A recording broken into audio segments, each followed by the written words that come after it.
by very quickly. And the two sessions that we're seeing today, the first one is Renew Shepard East, and then the second one is 1800 Shepard Avenue East.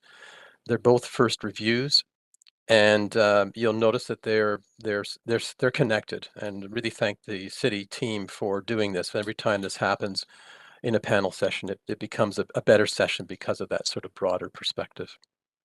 So before we get started, we're going to start with the land acknowledgement, and I understand, Meredith, that you'll be leading that.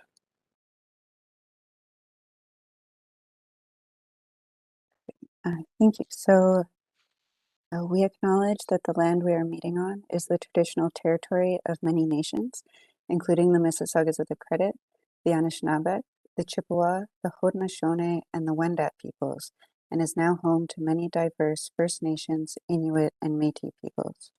We also acknowledge that Toronto is covered by Treaty 13 with the Mississaugas of the Credit and is within the territory of the Dish with One Spoon Treaty. Great. Thank you very much, Meredith. So on to the first session, again, Renew Shepard East Study for panel members.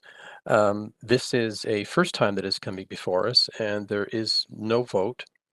Before I go further, just to let you know the chairing order this afternoon, Meg is going to be chairing the second session, the one on 1800 Shepard Avenue East, and I will be taking care of the Renew Shepard project that we're about to see. As I mentioned, this is a city study. We have devoted an hour and 15 minutes that's scheduled for this review. And as mentioned earlier, no vote taken at the end, given that it is a city study, but there will be ample time for input from panel members.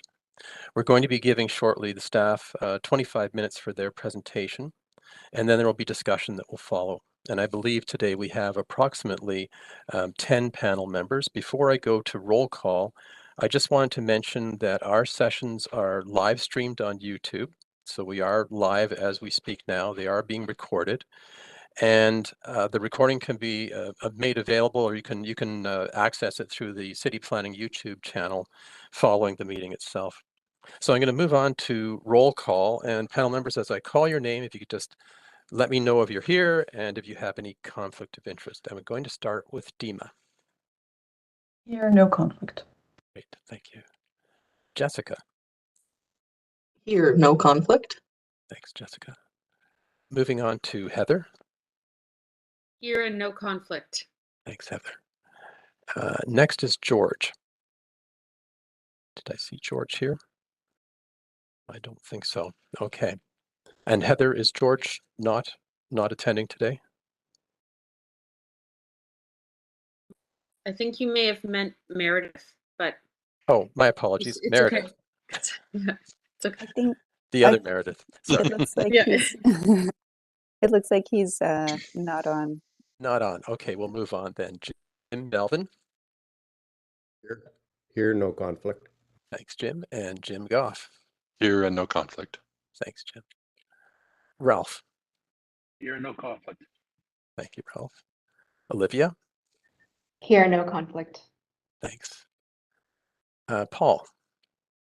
Here and no conflict. Thanks, Paul. And last but not least, Anna. Here, no conflict. Thank you. And I'll just make a call out. Are there any other panel members? Joe, you are here. And no conflict. Okay. All right. All right. So what we're going to do is we're going to get started with the city staff intro and presentation. I understand that Jenny and Michael from community planning and Swathika from urban design will be making the presentation this afternoon. You'll have 25 minutes, and at the 24-minute mark, I'll gently butt in and tell you have a minute left. So the floor is yours. Great, thank you. When the presentation's ready to share. Right.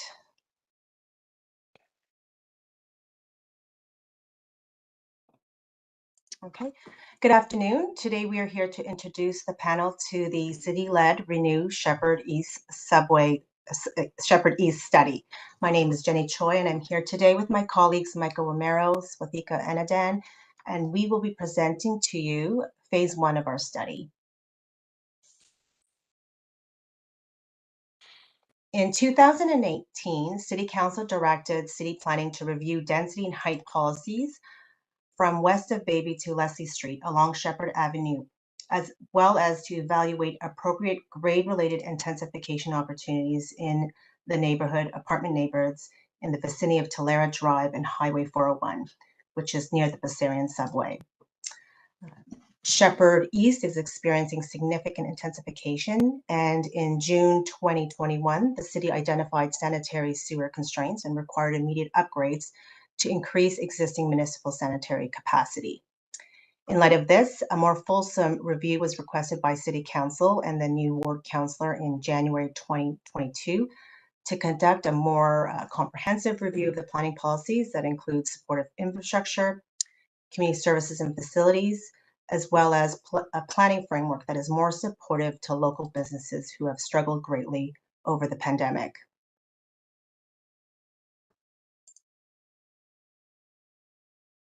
This map shows the area plan boundary of the existing Shepard East Subway Corridor secondary plan that currently applies to the study area, which includes both sides of Shepard from west of Bayview to Highway 404 to Hollywood Avenue and Foxwarren Drive to the north and Highway 401 to the south.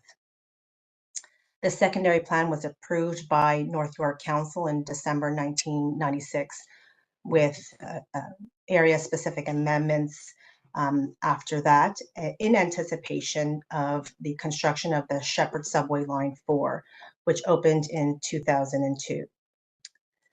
The intent of the secondary plan is to provide direction of where intensification is to occur to support the significant public investments in subway infrastructure, as well as institutional uses that support the existing North York General Hospital in the Leslie node. And the secondary plan also refers it to the employment node. Another key objective of the secondary plan is to provide a balance between transit supportive development and the surrounding low-rise residential neighborhood. This slide shows the secondary plan area along with the 4 subways. To the left is the Bayview subway, Passerian subway, Leslie and Don Mills subway, which runs along Shepard a stretch of approximately 6 kilometers. We anticipate continued intensification, and we have 2 overarching questions when we approach this study, which is how do we create a long-term vision that benefits residents and businesses and institutional uses? And how do we leverage public investments in the transportation network to create a community where people can live, work, and play? Here are study components that will conclude with an updated secondary plan.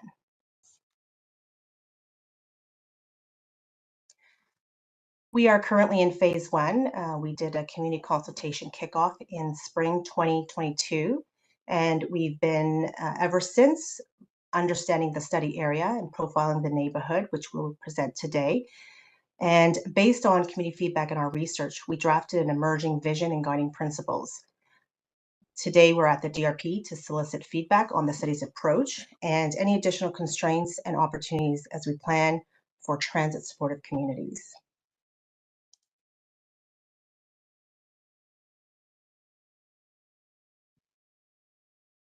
All right, well, thank you, Jenny. So as Jenny had mentioned that there are several transit stations within the area, particularly at Bayview, Shepard, Passerian, and Leslie. And as part of the review, staff are also looking at upper level policies, particularly the major transit station areas, as these are all areas which are delineated under the growth plan.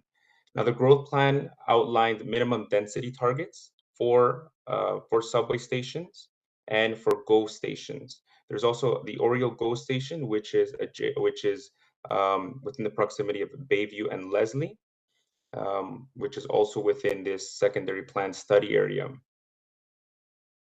Now, I'll note that the major transit station area draft boundaries have been approved by City Council, and It's been forwarded by the Director of City Planning to the Ministry of Municipal Affairs and Housing for approval as per the Planning Act. As noted previously, these are the major transit station areas which have been delineated here, as shown: Bayview, Bazarian, and Leslie Station. On the screen here we have is the study area. This is of the current secondary plan study area, as Jenny Witch had highlighted. The current secondary plan study area runs from Wilford Avenue on the west, Highway 401 on the south, and stretches east to Highway 404, and on the north, Fox Warren, which is located within the low-rise residential neighborhood.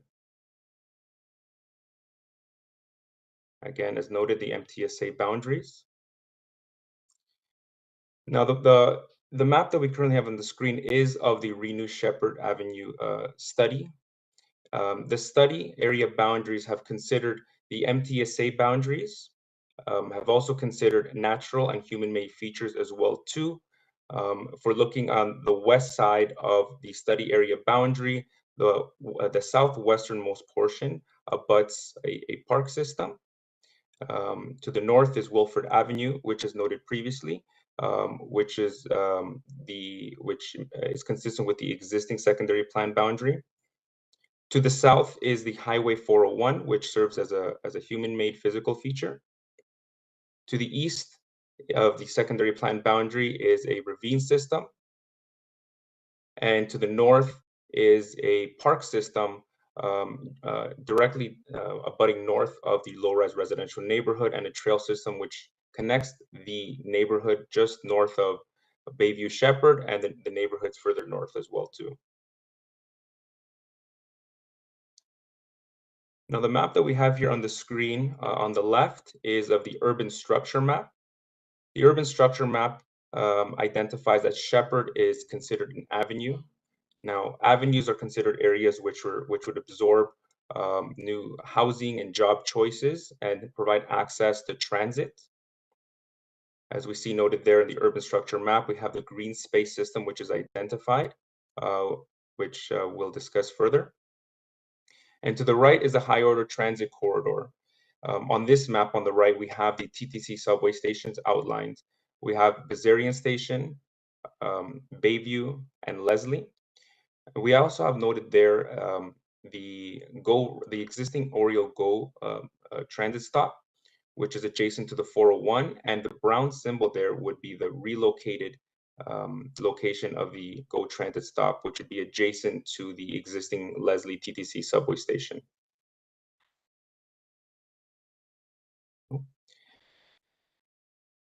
The map we have on the screen is of the land use designations. Couple notes here when looking at the land use designation. As we can see on Shepard, there's a predominance of mixed use areas around the Bayview Shepard area. There's also other designations that front onto Shepard, including apartment neighborhood designations and small portions which also are designated neighborhoods as well too. We can see the predominance of the red around Bayview Shepard and Leslie Shepard. A portion of these lands have been built out, and a portion of these lands, particularly looking at Leslie Shepard, would include the Concord lands, include the Canadian Tire and the IKEA. To note as well too that these areas which are designated neighborhoods and apartment neighborhoods are located within the MTSA boundaries as well.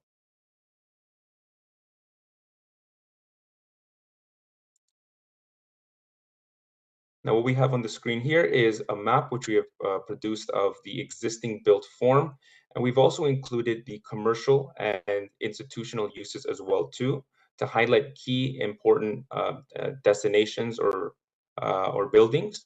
A couple to note is the Bayview Village, the North York General Hospital, the IKEA, which is identified closest to the Highway 401, abutting the Highway 401, and there's a Canadian Tire lands as well too.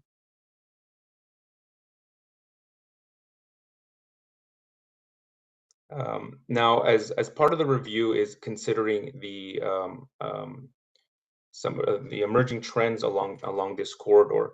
So the screen here includes images of developments which are currently under review or under appeal or been approved by the tribunal. To note that these are developments which would be fronting onto Shepard Avenue West, and some of the review which staff would be considering is the existing secondary plan policies and how these developments fit within the context of the existing policies and the city's urban design guidelines and current official plan policy. I'll pass it over now to Swatika. Thank you, Michael. Thank you, Jenny. The study team did a community engagement earlier this year and reached out to the community to understand their concerns. While the community recognized the need for redevelopment, they are interested in a responsible redevelopment that is not imposing on long-term residents and caters to the needs of the community. From making Shepard Avenue more attractive and friendly to pedestrians with street amenities, the community wants development to connect to the surrounding transportation infrastructure, to have a variety of uses, and to be more harmonious and sensitive to what's around. Next slide, please.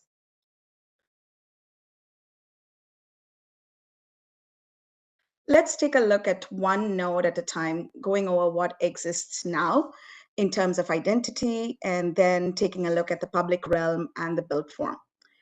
Bayview Station is becoming a node for higher density multi-use development. Several existing buildings and local environments contribute to the distinctive identity for this node. For example, the Bayview Village, the Arc condominiums, the YMCA, the NY Tower development closer to the 401, the Thomas Clark House. Next slide, please.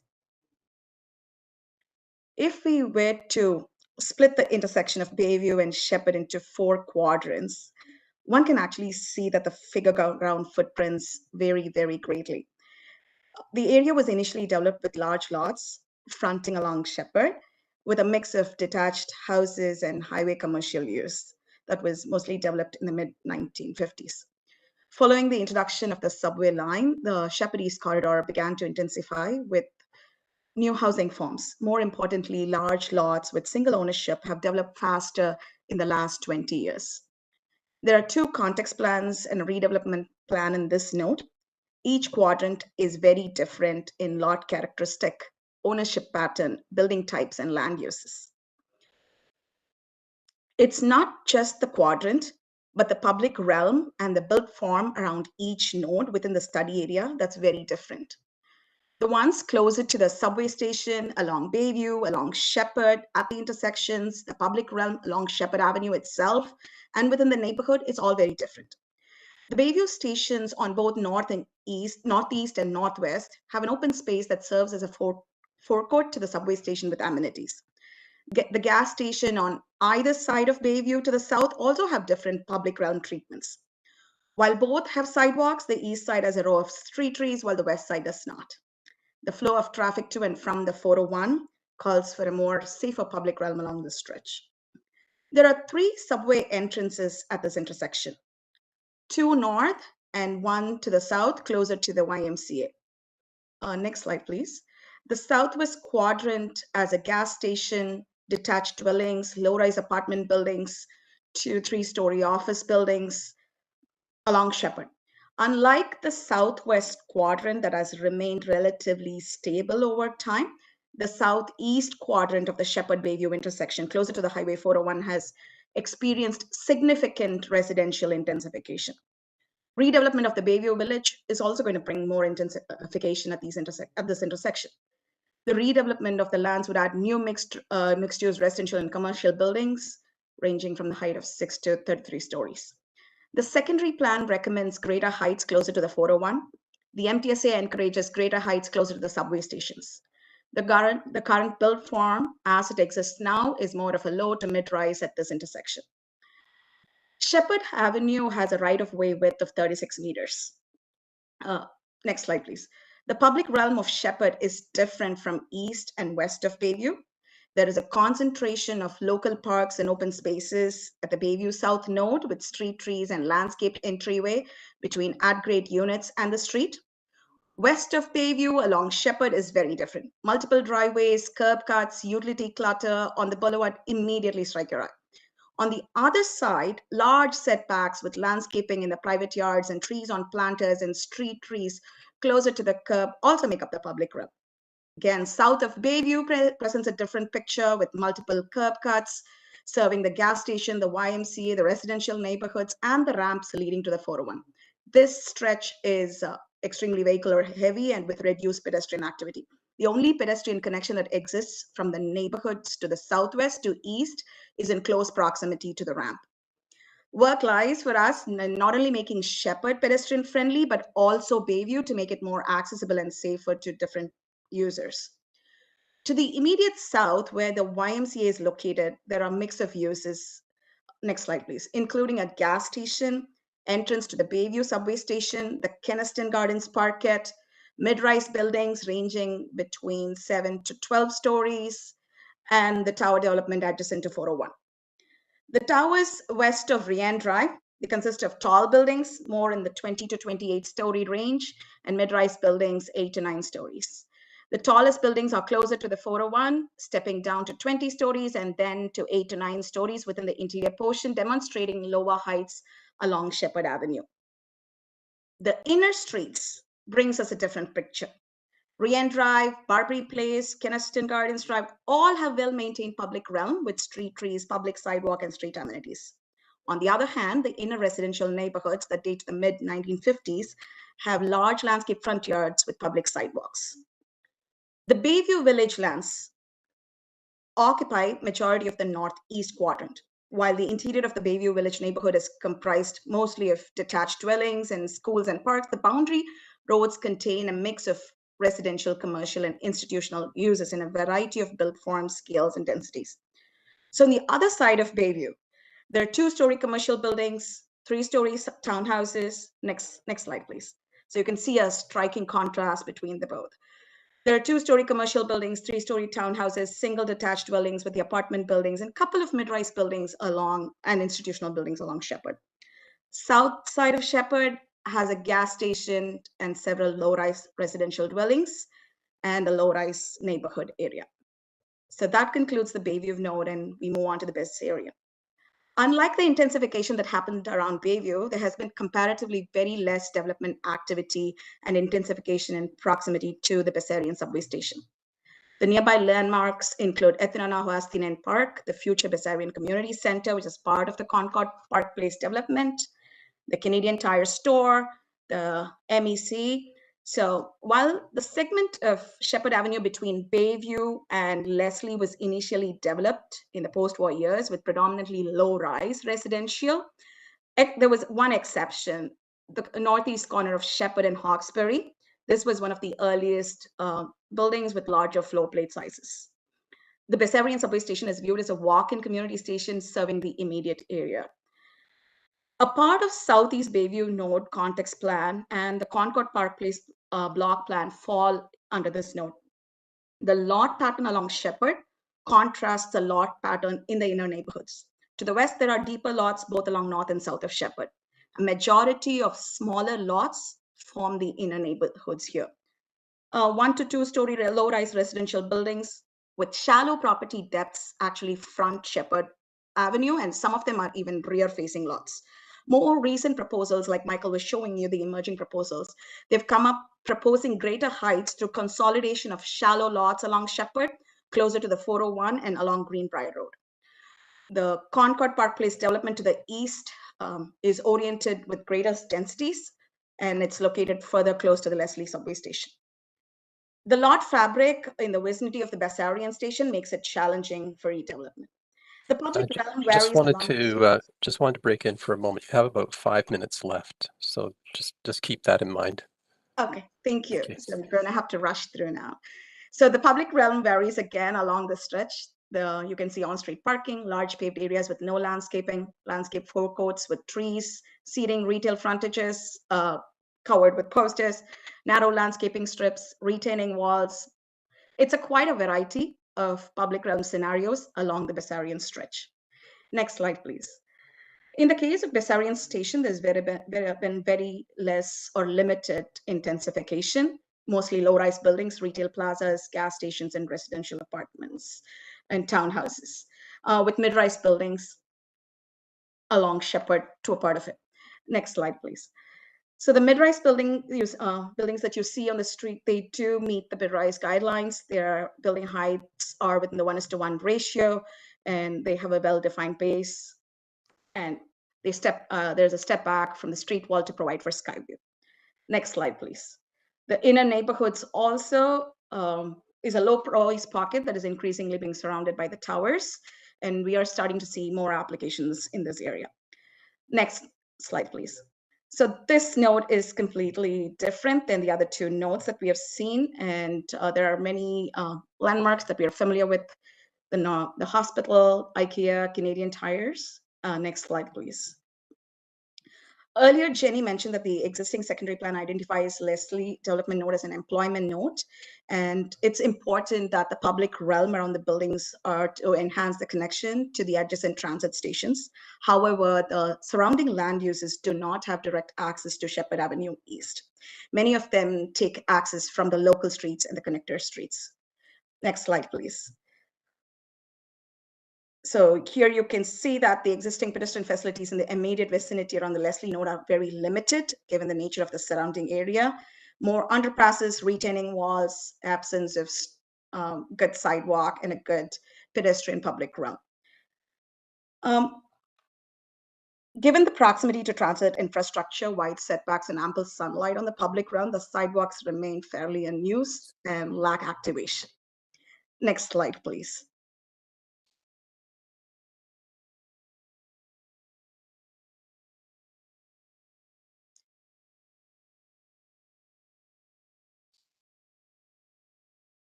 Jenny, are you there? Hi there, sorry. So we have consulted a community that has informed our review of the park system. Next slide. The East Dawn Parkland Trail to the east of the study area, there are disconnections on the north side portion to the south side. We also identified there are small parks on the east portion and parkettes that the community like to expand, connect to. We've also identified low parking areas and walkability gaps throughout the community. So that is our lowest parkland provision areas. And the next yellow highlighted areas is the walkable gap areas. Those are areas with lowest accessibility and connections. Next slide. We also... Sorry, Jenny, just to let you know, you have 1 more minute. Yes. Do you think you can do it, or how much time do you need? I think we can, the transportation is really saying that there's disconnections between the north and south and the east and west connection due to the major infrastructure, Highway 401 and GO rails and the major streets. And, we would like to have more mobility options and to create safer, more connections in the area. And we can go to the visions and the guiding principles now. Okay, say if I say another 2 minutes, do you think that'll work out for you? I believe so, yes. Yes, okay, go for it.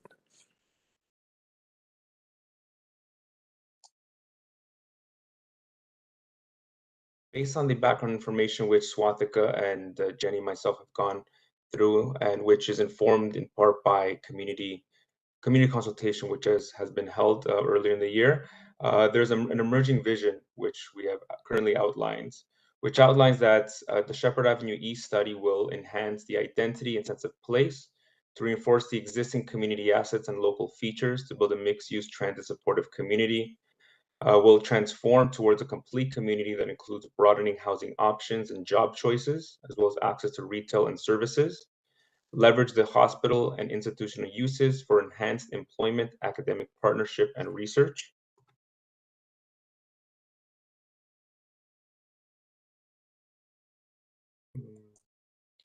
And that vision continues with to provide a framework for an improved public realm.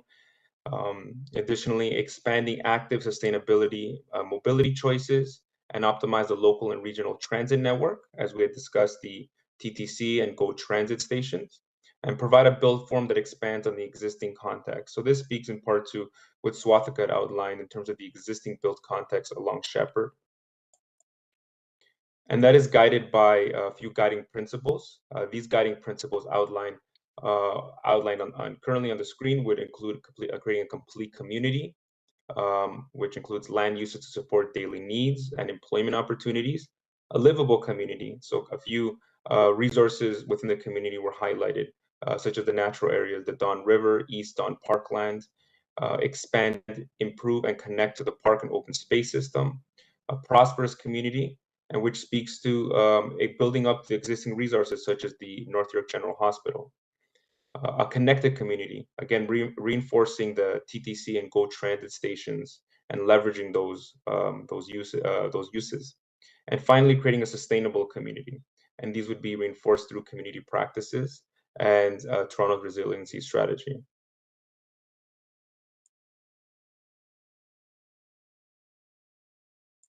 The next steps are that we will go back to the public to present our draft vision and guiding principles and to see if we have it right. And we'll be continuing to solicit feedback from our city's commenting partners. Next. Yeah. Next slide, please. So we gave you an overview of the study, and we have a few questions for the panel members. Can we ask the questions now? No, if you simply just go through them very quickly. Actually, I'm going to suggest, for time's sake, if panel members can just quickly scan that, and they've already received the document in advance. So I think we could probably go into questions from the panel. So that's okay. Thank you very much, team. That was a very good presentation. So we're going to move over to clarification questions. Panel members, if you can raise your virtual hand. And I think the first person is going to be Paul, since he was the last person in the pre-meeting who wasn't able to ask a question. So Paul, if you want to go first. I can. That was for the other one. The other project. Sorry. My apologies. My apologies on that. So we'll I go. think I'm okay with this one for clarification. Good. Okay. My apologies there. All right. I see, Joe, you have your hand up. Yeah, thanks, Gord. I wondered if staff could answer this question in the Joe, your reception is a little static. Sorry. Is that any better, Gord? Is that better? I'm hoping. Can everybody hear that? Thumbs up, thumbs down? Hoping. No. Okay, we're still having problems. He sounds like he's from Star Wars, some Darth Vader kind of voice. Yes, in the Wookiee period. Wookiee, very Wookiee. Sorry. Okay, Joe. No. No, that's not any better. Okay, that is turn better. my camera off. Yep. You don't want to see me anyway. There we go. Is that any better? Yes, without the camera. Let me just ask my question. It's a simple question, I think. Sure. What percentage of the frontage of Shepard is low rise, low density, single of that residential sort? What percentage of the frontage? Does anybody know that yet?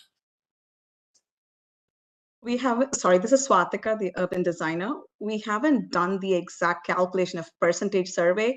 It was more about observing the existing nodes as they are. So I think that would be something that we will take into account when we do a detailed report. Thank you. Okay. Joe, that answers your question. Panel members, I'm not seeing any other virtual hands up. Are there any other questions? Clarification. And at the moment, I'm not seeing any. It's going once, going twice. Okay. So what we're going to do next is we're going to move into panel discussion. And first of all, panel members, if you could keep in mind the 4 questions that the city team is asking of us, consider those when you start the discussion. And I'll just give you what, excuse me, the order would be. We'd start with Ralph, then Anna, Heather, Jim Melvin, Jessica, Olivia, Paul, Dima, Jim Goff, and then finally Joe. So Ralph, you can go first. And just before everybody starts, I'm going to suggest 3 minutes each. Self-manage your time, 3 minutes each. And if there's time left over, we'll circle back again. We'll start with Ralph. Thank you. I can't believe I'm always begging to go first, and now I'm going first. I'm like, darn it, why can't Your I go dream last? has come true. So I have to say this is probably one of the most challenging studies I've seen probably in a decade or so that I've been on panel. It is so challenging because so much of it is cooked, so much seems to be so intransigent to change. And I tip my hat to staff to try to kind of come up with something here that tries to meet the definition of vision. So I see it as, and I guess I'm trying to read what the ambitions are at the end of this presentation to try to say, okay, well, can I see it? Can I see this vision? Can I extrapolate, a decade or two and see what this all means? And I have to be honest, I'm kind of struggling, maybe because I'm looking for a magic bullet that could deliver something that really is galvanic.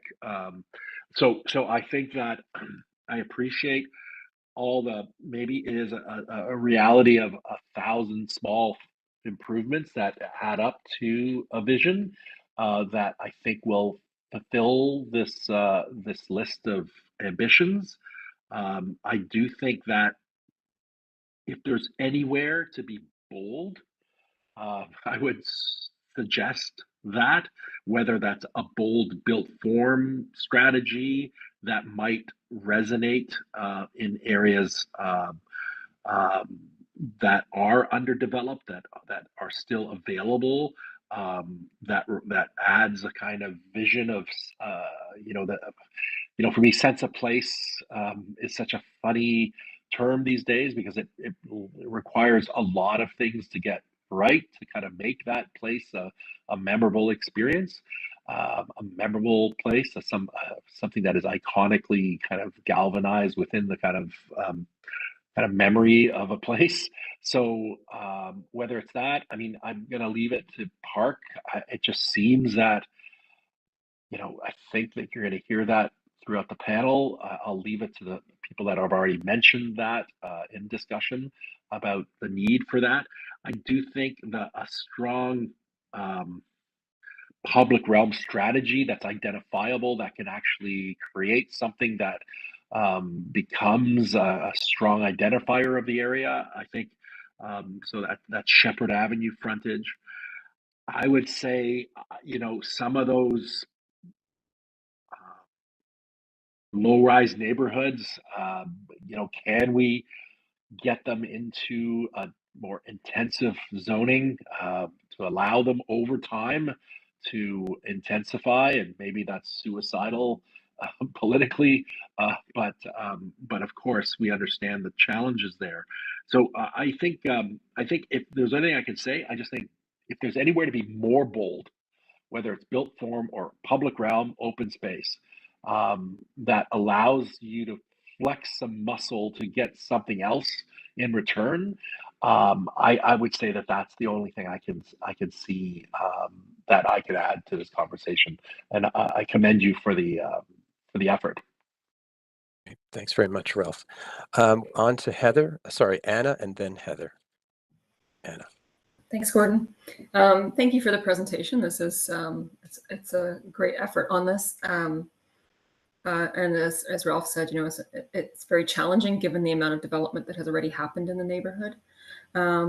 So just I'll try to respond to some of the questions that you posed. So about the emerging vision, is it complete and comprehensive? And I would say it is very comprehensive, but I think you can aim higher. This is an incredible. It's an incredible community as it is. You know, there is, like you say, complete community and connected, prosperous community and livable community. You know, it's an incredibly diverse neighborhood, economically and culturally, with a lot of great amenities as well already in those in the neighborhood. You know, it's like the recipe is already there for a great place to live. So I think you can probably push the envelope a little bit on the sustainability and the connected community part of the vision. I think the success of this and will really rest on how you can transform Shepard into a pedestrian-oriented street. Like, how can that street become that main street that it deserves to be in this already amazing community? And how is that community going to evolve over time as increased density continues to come? So I think the focus on Shepard Avenue is very important, thinking about the urban realm, the scale of the urban realm, you know, the depth of that setback, how can that be improved to give more space away from what is a very high traffic street? How are bikes going to be included in this? I don't think you mentioned cycling network, but you did mention there's a great connection to that, the ravine down at Shepard and Leslie. And, you know, so like the connection into that ravine structure and the bike network that's in there, I think is worth some thought.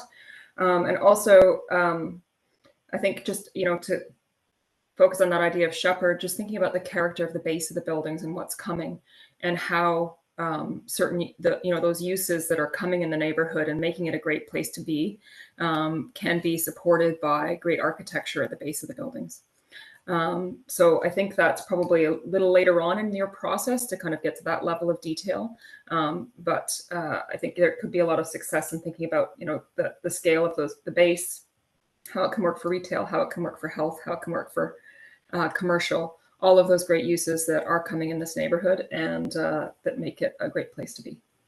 Those are my comments. Thank you. Thank you, Anna. Moving on to Heather and then Jim Melvin. Thank you for the presentation. I appreciate the scale of the study area, and I especially appreciate the way that you've broken down the area, sort of tackling this based on transit nodes, roughly. I very much appreciate on it's page 12 in our package, but I think it's labeled page 11, the analysis with respect to the existing built form context. And you can see the patterns of neighborhoods and understand the largely up until this point organic, I'll say, way that this area has developed and sort of has been rolled out so far. I would say that I think you could go into a little bit more detail in this respect, because in the Bessarion node in particular, there are not only townhouses, but there are whole areas of quadruplexes that are, you know, a very different type actually, and it results in a very different streetscape. But you had one image in the presentation. There's like much wider driveways that are often, you know, have 6 or 8 cars. So to know where those pockets are, I think is also helpful.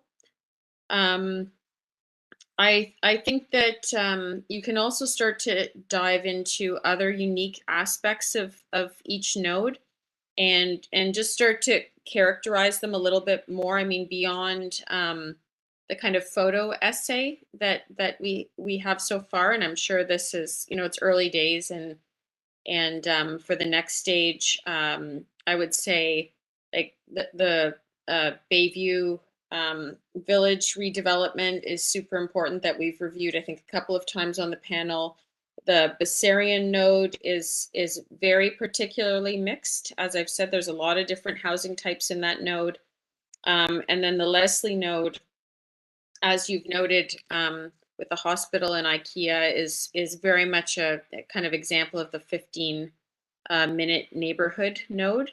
And that node also has a very big change in grade. So almost kind of like you can see little idea sort of diagrams really further distinguishing the character of those areas. And I think Gordon was asking about character area studies, and I do think that's probably a kind of good next step for this. I do think that there maybe should be a larger idea about parks. Maybe a document that just talks about the role of parks in these different areas. I know as a panel, sometimes we're divided about parks right on main streets versus neighborhood parks that are a little more sheltered from traffic, and so maybe there could be suggestions about that. Transportation and public realm, I think, are obviously intricately linked, and they have a kind of symbiotic relationship. So that transit should really trigger larger areas within the public realm, of course. And then on page 41, I would just be sure to use precedents that scale to the place. I'm not sure dining, in lanes is really. I'm not sure how that's going to translate into this neighborhood. I don't think Shepard is Bloor or Dundas, and I'm not sure it ever will be. So really probing what is the unique sense of place here, because I do think that it's not downtown, and there are very specific aspects that we can mine in these neighborhoods as they exist. And those are my comments. Thank you. Great. Thank you, Heather. We're going to move on to Jim Melvin and then Jessica. Thank you, Gord. Thank you for the presentation. I'm just going to continue a bit with Heather's thought that it is a suburban area and you're trying to tame, I would say, a really hostile street for pedestrians. And I'm not even sure that Shepard should be tamed because of the transportation and what it serves in the afternoon and morning rush hours.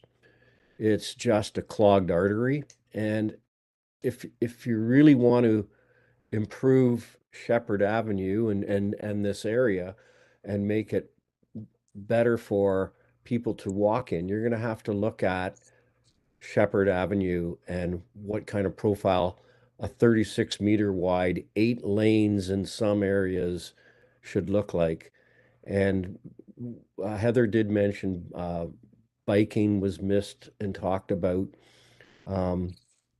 So I think that's a big challenge on some of your additional constraints that you haven't considered. That I think we heard that Joe talked about where the opportunities for commercial spaces now on and small residential spaces now on Shepard. But I think the other thing you should look at is the grading along Shepard. Shepard's not a level street. And when you get to the CN rail overpass, you have a lot of constraints in the Leslie Street configuration there. And it'll probably always be back of house, that whole Leslie Shepard intersection. It isn't a pedestrian friendly unless you're going into the valley lands. What I would suggest, and Swathika, kind of the way she presented, she divided, say, the Shepard Bayview intersection, she divided it into 4 quadrants. And I would suggest that the immediate division of your 4 areas being, what was it, Bayview Village, Bessarion, Leslie, I can't remember them all, Don Mills. I think there's more areas, and that Shepard should be the division and focus on a north character and a south character, north of Shepard and south of character. And within those character areas on the north side, you might pick, I think there's a lot of pressure on Bayview Village to become a node in the north side in the Bayview Village area, but you might pick streets like Elkhorn, Arrowstock, that are east-west, that become the pedestrian movers in the neighborhood, and they get a little more, they get the bike lanes, or they get the pedestrian friendly spaces. And then the north-south, what are the streets? Burbank and Anthros, they become keys that lead from Shepard north to the green space. And then on the south side, you've got, I think your most successful street to date on the south right now is Esther Schreiner west of whatever the street is, Provost. Bessarion, there's a grade change in Bessarion between the subway, the proposed subway. There's at least a 10-meter high hill grade change. And then in the other areas, there would be Dervok and Caracas would become of the central street. So I'm not sure you can tame Shepard in this area by putting, unless you change the type of street it is, but I don't see that in as part of this, what you've proposed here. So I think trying to bring more life to some of the smaller streets and have them do a little more heavy lifting than just being residential streets might help you build a better community space for the people that are going to live here. That's all. Thank you. Thank you, Jim. We're going to move on next to Jessica, then Olivia and Paul. Thanks. Thank you very much for your presentation. This is a much needed study that encompasses just such a vast area with a multitude of building types and land uses. So it's quite a complex endeavor. You know, I think you've heard a lot about some of the comments around pedestrian friendly, and I think, you know, it's a big challenge, but a necessary one in terms of making the neighborhoods and the streets certainly more pedestrian friendly.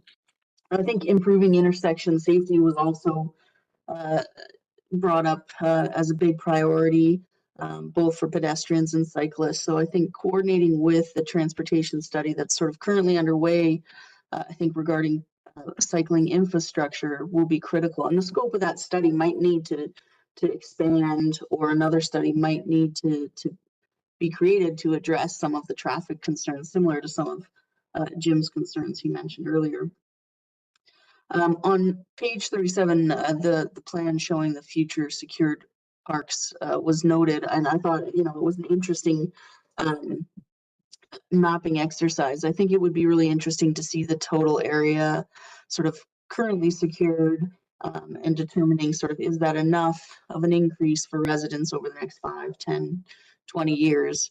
And I think that might sort of help with coming up with that sort of public realm framework, and determining how that can be created to support sort of more park space and what those critical connections are going to be.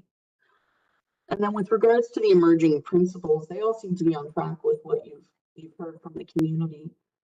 With regards to the sustainability component, I'm just wondering if there's areas that can be targeted for higher functioning LID approaches based on known conditions or existing issues that might be existing. So and it kind of ties into what Jim was talking about in terms of some of the grade challenges.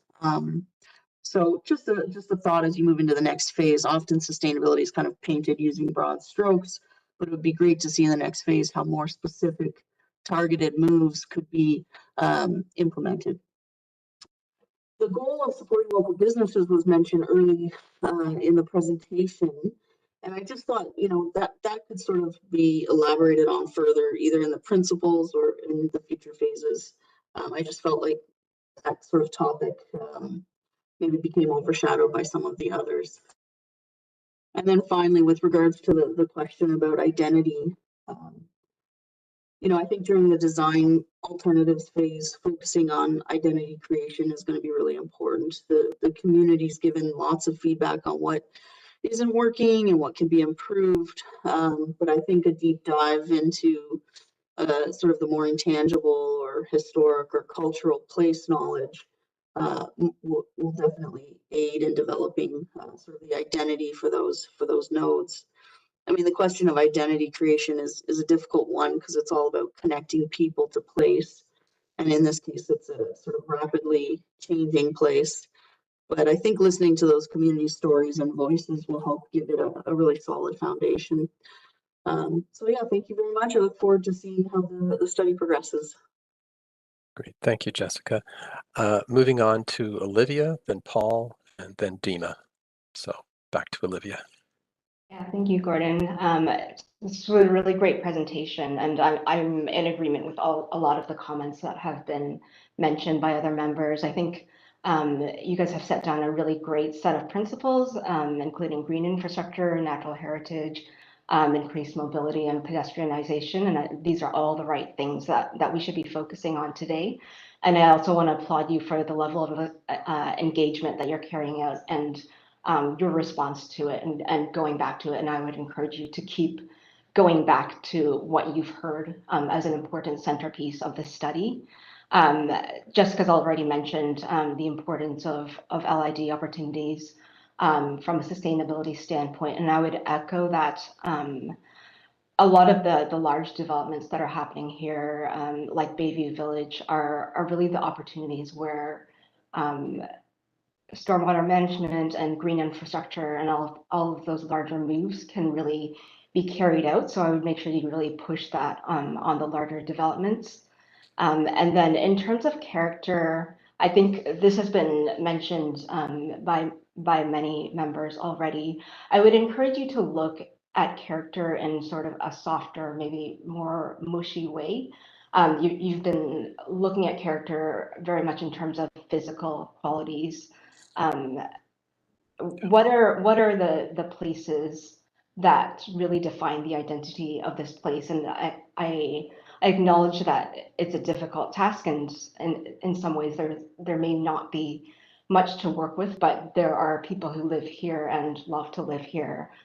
So mapping out the parks with community centers, churches, where are the spaces where identity is created, and really tie this into your engagement process. And this may become background work that doesn't directly come into your study, but this work needs to be done. And another place to start in terms of character is small businesses. So I see images of things like strip malls around the Syrian station, a lot of small businesses located in houses around Bayview. These are sort of small businesses that tend to get lost in master planning and planned communities. So these are really places where character is built, and I would ask you to really investigate how these places can be preserved and prevent gentrification from moving into this neighborhood. Those are my comments. Thank you. Thank you, Olivia. Paul, and then Dima. Yeah, thank you. I'll maybe just to sort of riff off of what Olivia just said. I think the vision, and to answer question number 2, the vision as presented at the moment feels a little bit generic. And any one of those are very good principles that probably exist in the official plan and could probably be applied to almost any neighborhood in Toronto. And I'd suggest that maybe a vision is not something that's necessarily needed for the neighborhood, but instead you need a good strategy or a series of tactics. And that goes back to maybe, I think it was Ralph's original comment that a lot of this has been baked. And so perhaps, the vision, it is the place is what it is, and it's about completing it in the best way possible and being very opportunistic.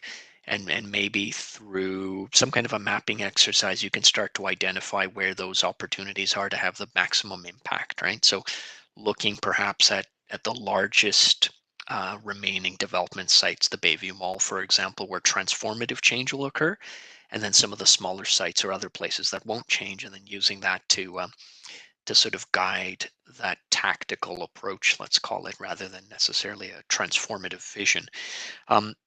The other sort of, I guess, opportunity constraint, perhaps, to speak to question one is that I get the sense that the original secondary plan was done at the scale of the block plan, and then sort of handed off to transportation planning to implement. And so, we've got really good block structure, and then we've got tactile pavers at all the intersections, but we're missing the stuff in between, the human scale stuff. And I think the urban design sort of analysis really spoke to that, whether it's dimensional, but I think Olivia's comments about community reinforce that, and perhaps that's where your focus could lie. And it makes itself manifest in certain things like the road pattern and the roller coaster ride of Esther Shiner that Jim described, where it was really great on a plan, it looked good, and then somebody just engineered it, but nobody thought of the human experience of the place, and now we're kind of stuck with it. So where possible, think at that scale, like think at 1 to 50. I think that's what's really missing here. We got a lot of great 1 to 5 details, and we got a lot of planning diagrams, but we're missing the human scale in between. And I'd suggest that's where a lot of the response to, I think, the remaining 2 questions should or could be most impactful. So just as a few quick suggestions, some of the existing streets that are already implemented that have sort of wide green spaces, wide rights of way, but narrow sidewalks are fantastic opportunities for naturalized gardens, rain gardens, low impact development, green streets, things of that nature. Future neighborhoods should really think carefully about the right of way widths and how those are deployed across the site and the ultimate impact they have. I'd also sort of consider land use. I think you mentioned that there are very shallow properties, and I looked at the OP maps, and everything's labeled mixed use, but nothing's turned over. It's been 20-something years, and I think that tells you something, that those really shallow 30-meter properties are perhaps not a feasible development site, no matter how much we want it to be, and perhaps a kind of detailed analysis of what's happened in the mid-rise form along this corridor and elsewhere mapped onto those parcels can start to create a strong rationale for extending that mixed use designation perhaps deeper. And I'm thinking really the parts on either side of, or I guess just east of Willowdale specifically, extending it to the second parcel behind, introducing proper mid-rise. And then I think Jim and others really spoke to the idea that Shepard may always be what it is. And I think we just need to live with that. And I think that's okay. Let it be a kind of green space. Let it be a traffic corridor. Let it have a multi-use trail that's got a number of green infrastructure. But the super pedestrian and comfortable spaces happen on those secondary streets within the blocks. And so I'll leave it at that. Just more urban design. Thank you. Thanks, Paul. We're going to move on to Dima, then Jim Goff, and finally Joe. So back to Dima. Thank you very much for your presentation. I think a lot has been said. One of the things that really struck me about this area is that Shepard is very much the link connecting these nodes that are not really interconnected. And just looking at the street plan, there's very little through traffic. There's very little alternate avenues to get east-west unless you take Shepard in a continuous manner. There's a lot of interruptions. There's a lot of sinuous roads, changes of grade, and radical changes of character. And one of the things that sort of strikes me a lot about the area is that as a pedestrian, you have that residential scale, which is very, low rise and north of Shepard in those very residential areas. And then you have sort of that commercial scale, but they're sort of lacking something that unites them. You're either walking in a very residential neighborhood, or you're walking through this Shepard massive, high-speed, wide street. So and like, so it's very much private domain or super public high-speed area. And I'm wondering if there's a way through this study to kind of take Shepard and looking at light, looking at gardens, and looking at this fact that there is missing green, and then finding some means of taking a section of Shepard and trying to incorporate east-west sort of park to create like a green connection that would be cycle and walking friendly, and find some way to link that area. Because at the moment it's very much, you're looking at it at 3 nodes, because it is very much 3 nodes, and there seems to be very little interconnection between them. And what sort of strikes me is what happens when those nodes meet each other, what's happening at the street level, what's happening for a pedestrian walking along Shepard. And if there's a way through this study to create kind of a connection where someplace somebody can go to walk, like to actually walk somewhere, rather than, the second they leave their neighborhood or their residential, they're kind of almost forced to take a car, because there is no comfortable human scale space in this area connecting anyone. So even going to the new community center at Bessarion, it's not a very pleasant way to get there for somebody in the neighborhood unless they're going to drive.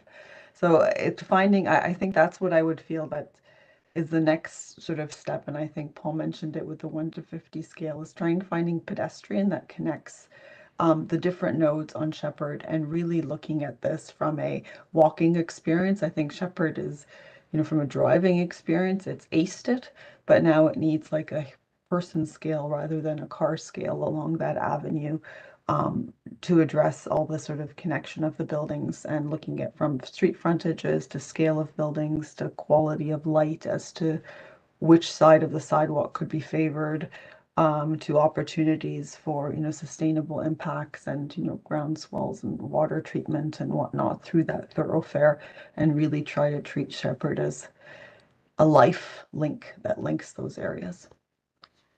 Those are my comments. Thanks, Sue. Thanks, Dima. Jim Goff. Thank you, Mr. Chairman, and thank you for the presentation. I think I'm going to echo a lot of what some other people have said, but maybe also disagree for a change. This is a really challenging corridor. It's so wide and highly autofocused, with that underused subway underneath it.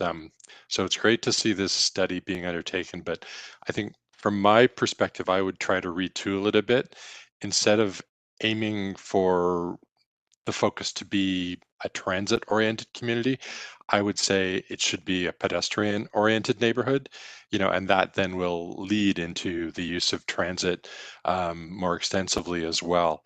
Right now, it kind of feels like the plan or the vision is assuming that people are just going to pop up like groundhogs at the subway stations, use whatever's at that subway station, and then disappear into the underground again. But I think it would be great to get them walking and cycling along the street. I'm afraid I disagree with people who say Shepard is always going to be Shepard and we can't really change it. I think we've got to try.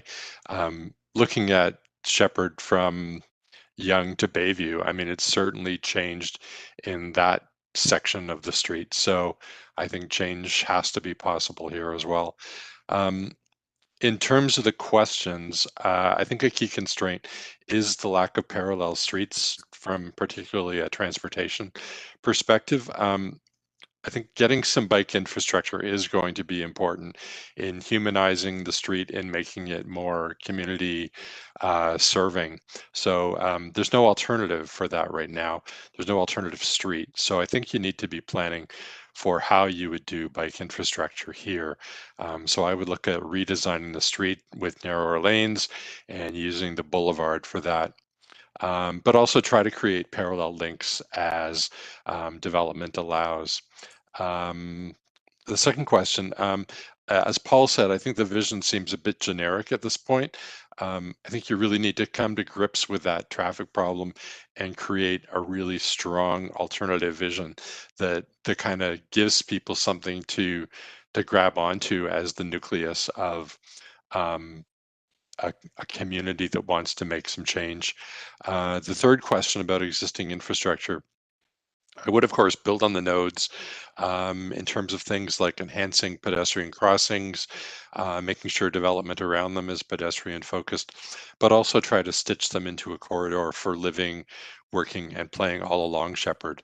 And the fourth question, I would just try to continue those concepts up and down the intersecting streets. Just a few other points that I think are important.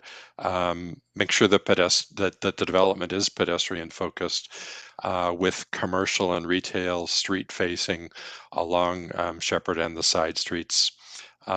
As development happens, I would try to plan for pedestrian links through to the blocks behind Shepard to make walking a more viable option. Some of these blocks are very big, and it's going to feel intimidating to have to walk all the way around them to get to Shepard. Try to find ways to enhance those pedestrian crossings. The Bayview intersection, for example, which I have actually walked across a number of times, is truly, truly scary. Drivers have no expectations that there are going to be pedestrians there, and they don't really appreciate you reminding them of your presence. So I've had a few confrontations there. I would consider changing the center two-way left turn lane into a planted median where possible. That will, I think, start to create a change in character. And lastly, with respect to consultation, I agree that finding community character there is going to be a challenge. I would try offering a lot of ideas to the residents to see if they bite. For example, what about a farmer's market on an underused parking lot? Show them that their neighborhood can really be human scaled and give them an alternative to just driving everywhere, which I think is what people still do there. Thank you. Thank you, Jim. And then last but not least, Joe. Yes, Gordon, I'm hoping my microphone is working. It's very staticky. Whatever magic you did earlier. I took it off. Okay, let's see.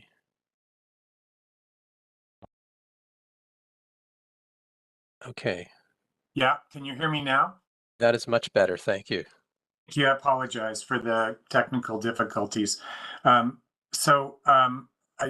really want to support all of the comments I just heard from Jim, just to begin. And I think building off of those comments and some that I heard previously, I'd like to put what we've been presented in the context of a city that continues to grow, is continuing to be under substantial pressures for improved transit. As I understand it, Shepard is going to be connected to Scarborough in the fullness of time. That's underway. So I would also resist two things I heard other panel members. One, it's already baked, and two, Shepard's going to be what it is. I would also challenge both of those presumptions. But what I would suggest, and was kind of trying to imply in an earlier question, was whether the city can employ what I would call smart city technology, smart city mapping, much more sophisticated mapping than we've been presented with in this presentation, that helps us to understand first and foremost what we have here. Respectfully, I found the presentation very high level, very diagrammatic. I didn't learn very much from this presentation. I didn't learn very much about the community that I didn't know before as somebody who drives through it. And I guess what I'm really saying is that if we're going to add 1 million people to Toronto in 25 years, where are they going to land? And we need to be neighborhood by neighborhood, but especially on the corridors. So Shepard's a perfect selection of how many people live there now, and where exactly do they live, and what kind of housing, how does that percentage break down? How does that link to a transportation model? How is that linked to land use, where the attributes of occupation are tied to that model, and we start to get smart city performance in the way we can imagine and understand these evolving communities. And what I would say is that if we actually go through a really deep understanding of this place together as a community, a vision will then emerge, and things will emerge about its potential. What is the capacity of this community, and how ought it to compare to the capacity of other communities? We don't know, because we don't know what the capacity of communities is. So that's my first and overarching suggestion, I guess, is that let's use something like the Shepard secondary plan to up our game with respect to smart city planning. With respect to the already baked part, I don't know that any part of the city we can assume right now is already baked. And so reverse frontages along a place like Shepard. I think with a couple of others on the call today, I had the pleasure of spending a day at the U of T studio yesterday looking at 4 major corridors: population growth, equity, access, sustainability, all kinds of interesting issues. And, this issue of low-rise development on corridors that we're having huge public investment in is a giant topic. I really appreciated Jim's observation. If you leave Shepard as a traffic sewer, everybody's going to think that's what it's supposed to be, and the transit's going to remain empty. It has to be transformed. So I think there is a Shepard transformation that has to be at the core of this project, and would encourage staff to really take that up. I think that there has to be an examination of the potential of certain portions of the existing single family identified areas for redevelopment. This is a 20-year plan, and in 25 years, we're supposed to be adding 1 million people, as I understand it. I mean, I gather secondary plans are supposed to happen every 10 years or something, but they don't get to happen so often. So I would suggest there does need to be creative thinking about some of these kinds of questions. And I would also just say, Shepard has some of the ugliest intersections in the city. That's definitely got to change. I agree with you, Jim. For example, Leslie and Shepard, you've got a ravine coming across that amazing intersection. It could be so much more. So I would encourage staff to be inspirational in the way they think about understanding this place, first of all, then exploring with the community a variety of ways in which growth can happen, because what else is going to fuel and finance the transformation of Shepard, and then make some decisions going forward. Thank you. Thank you, Joe. And thank you to all the panel members for the comments that have just been made. We don't hold a vote on this. We just have a few closing comments, but the things that I'm taking from the panel comments is that this is a huge challenge and an enormous opportunity. And sometimes there are parts of the city that you look at and you go, it's gone too far, and there's no return to it. And as we change and grow our city, especially within its boundaries, which is so important, being able to look at almost anything that seems irredeemable is something that is just part of what we need to do. And I think the comments that have come through are that we're seeing something that's very young in terms of a study, and now the real work begins. And that is, we're seeing some of the information, but we're not seeing all of it. And in some cases, because of the sheer size of the study area, many people have talked about, whether it's 1 to 50 or whether you think of smaller neighborhoods, really diving down and gathering more information so that there's a true understanding, not just of the traffic patterns, but the topography of the land. What is the history of it? Is there indigenous history? Are there hidden streams that, or a geography that has been long subverted and subdued that needs to be rethought? Just by virtue, as an example, of looking at this as a series of smaller neighborhoods, you can then start to see some of the edge conditions along the north and along the northeast and the east that start to give perhaps a different perspective to how those particular mini neighborhoods or communities within this broader area can behave. And the comments back and forth about Shepard, leave it. It is what it is. To don't don't take that approach, it really, we're at the point now in our city where anything that can be subverted, I haven't got the right word here, but gathered in and looked at and go, why not? Why can't it be something different for the sake of, if it means we can grow our city within the footprint it has now, and make it better and make it work better, this is the ground. This study is the ground upon which these questions need to be asked and answers need to be come up with. They need to be developed. Concepts need to be developed. You need more information. So I'm sorry, I'm going on a slight rant here, but from something in the presentation that looks like there's facts being given to us, we now, and the next time you come to us, we want to make sure that the team has the full amount of information, even some of the things that haven't even been thought about before. And think of, and I'm just going to leave you with a couple of precedents that came through my mind as you were talking.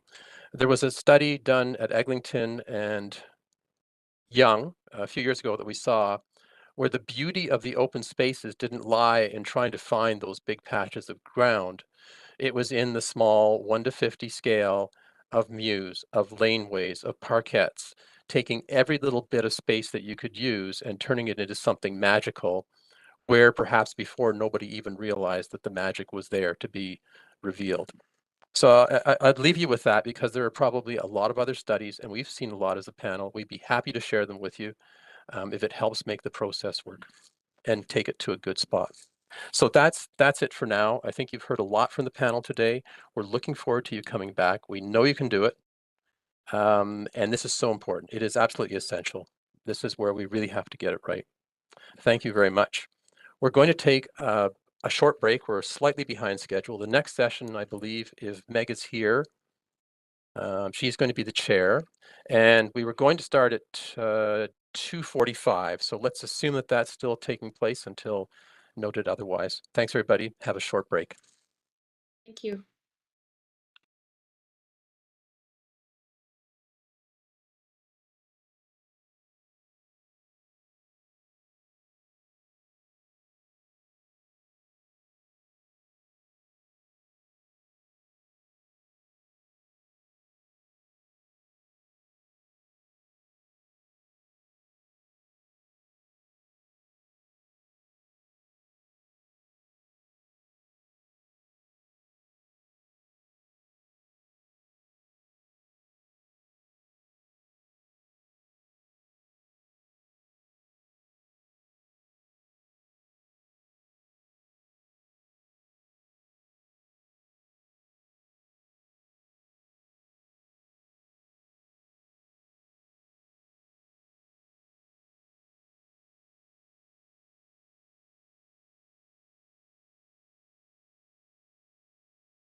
That's over here, and you can hear me speak. Here you go. Where's that coming from?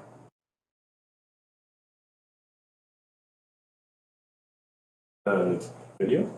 Or can they see it? Hi, we can see you.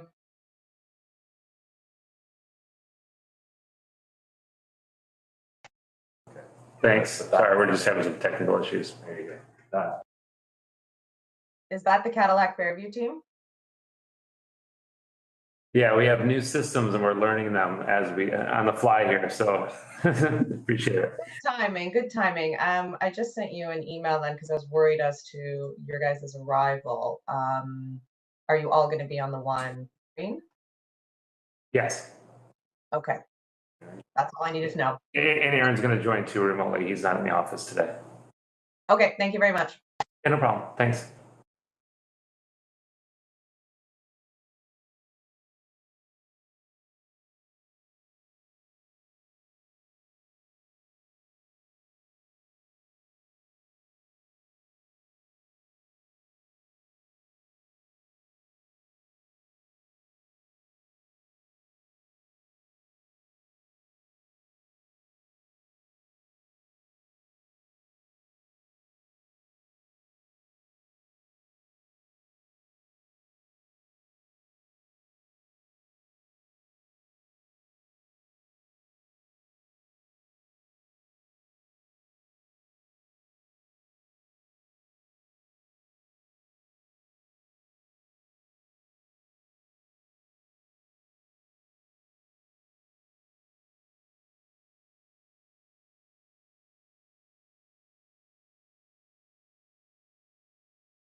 Can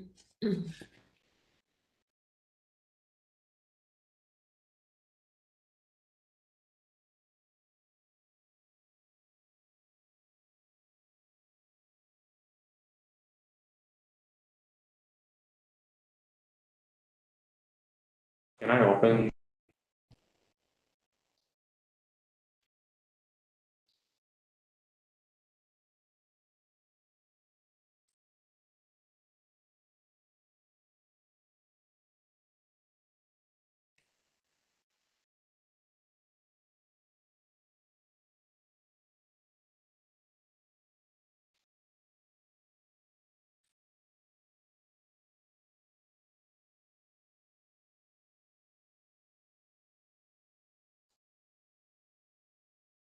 Hi, everybody. If you're here, we're going to get started in a minute. If you could turn on your cameras.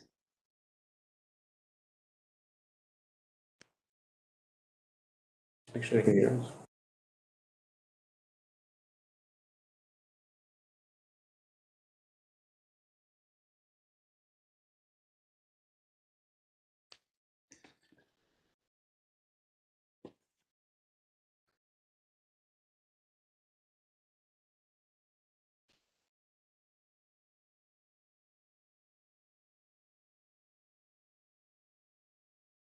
Okay, super. Hello, everyone, and my name is Meg Graham. I'm going to be chairing the second item, which is our final item for today, 1800 Shepard Avenue East, Fairview Mall. So welcome, and thank you all for participating. This is an OPA and a rezoning application, and the first review of 1800 Shepard Avenue East, Fairview Mall. We have an hour and 30 minutes scheduled for the review. It is a formal review session with a vote to be taken at the end. Staff will have 10 minutes for their presentation, and this will be followed by 25 minutes for the consultant presentation. Discussion to follow both. The session is being live streamed, a reminder, on YouTube. It is also being recorded. The recording will be available on the City Planning YouTube channel following the meeting. I'm now going to do a roll call, and when I call your name, please confirm that you're here and that you do not have a conflict of interest with the project. And if I don't call your name, let me know at the end. Anna Madeira. Present, no conflict. Great, thank you. Dima Cook. Present, no conflict. Thank you. Jessica Hutchin. Present, no conflict. Jim Goff. I'm here, no conflict. Jim Melvin. Here, no conflict. Olivia Kyung. Here, no conflict. Ralph Giannoni. Nope. Okay. Paul Kulig. Present, no conflict, but I may not be able to contribute to the comments, Okay. just time-wise.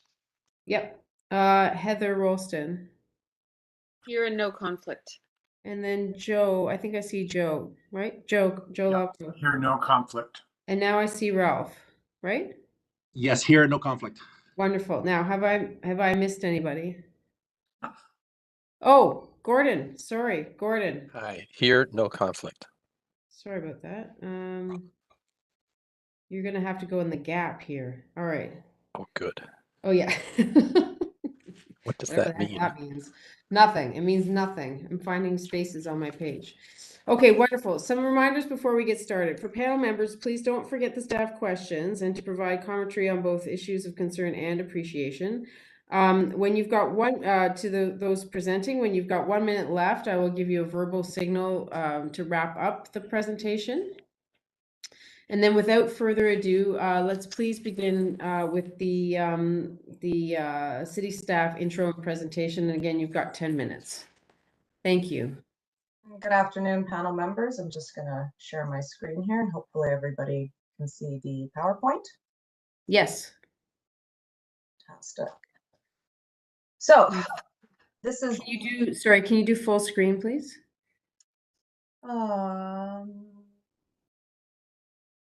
Apologies. I don't know where I see the option. Yeah. View. I think I'm getting there. Hold on. View full screen, zoom. No. And Control L. Thank you.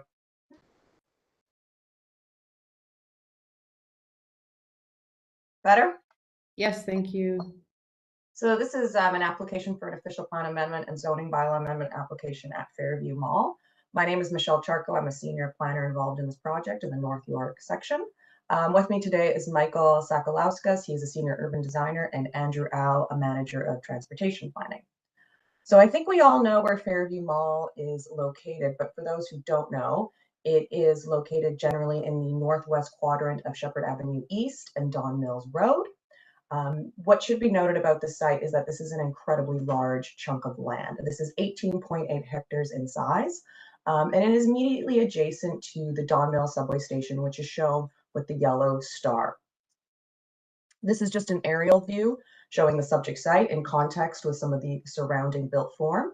What's interesting to note here is that the mall is generally situated in the center of the site and is surrounded by surface parking area and also parking structures. So this is a view looking northeast with the subject site outlined in red. The star again indicates where Don Mills subway station is located. And what it shows is some of the recent redevelopment that's happened along the Shepard Avenue East corridor. In particular, immediately south, we have Parkway Forest. This is a recent redeveloped community with heights upwards of 36 stories. To the north along Allenberry Gardens, we have redevelopments, condominium redevelopments with heights between 9 and 20 stories.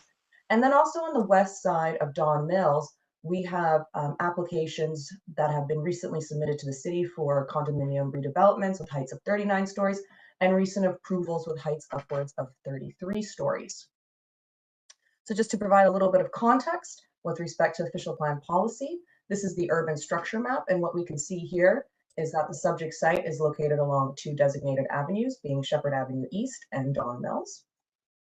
With respect to the land use designation, the subject site is designated mixed use areas, and it's generally surrounded by other mixed use areas, land use designations, and also apartment neighborhood designations. There's also a pocket of low-rise neighborhood designation to the southwest. So the mixed use area land use designation is a land use designation where the majority of growth in the city of Toronto, it will be absorbed, and this includes retail growth, office growth, service employment growth, and also new housing. So as a result, mixed use areas permit a wide variety of uses. The subject site is also located within the Shepard East Subway Corridor secondary plan. It's shown there outlined in red. It's located within the Don Mills node, and it has a maximum permitted site density of 1.5 times the area of the lot. The applicant is proposing to amend this with a new site density of 2.5 times the area of the lot. The important thing to note from the secondary plan is that the secondary plan encourages mall redevelopment. With respect to zoning, the subject site is subject to the former North York zoning bylaw 7625, and it's designated District Shopping Center Zone C3. This is the reason for the rezoning application in order to permit other uses on the site. So I'm now just going to briefly hand over the presentation to Michael just to provide some more context. Thanks, Michelle. I'm not going to go over a long history, but what I wanted to bring to the attention of panel is that over time, since the 1970s, Fairview Mall has expanded and updated. So the location of the mall has significant regional access, both through transit and proximity to the highway system, both to the east and to the south with Highway 401. The top left images of the original Hudson Bay, where the current food court is for Fairview Mall. So highlighting that the mall has expanded over time. And then the bottom image illustrating with the onboarding of the Shepard subway in 2002, significant transit investment has been located on the site. And that image illustrates the construction of the parking concourses. If you go to the next slide. That can be viewed in our context images. So this is the view from the Shepard Don Mills corner. You can see the grade separation looking northeast towards the parking concourse. If you go to the next slide, you can see the main TTC subway station for Don Mills Station. This is a view looking northward. In the background, you can see the existing parking concourse. I wanted to bring attention this specific view because the applicant's phase 1 proposal is directly proposed to be east of this transit station facility. If you go to the next slide. And this is just the inverse view. It's panoramic view looking southeast towards Shepard. But what I wanted to illustrate is there is that parking concourse structure, and Shepard is at a lower grade when you enter the mall. Next slide. And speaking about the parking structures, the mall is lined by these elevated parking structures. Pedestrian access happens both under and above. If you go to the next slide.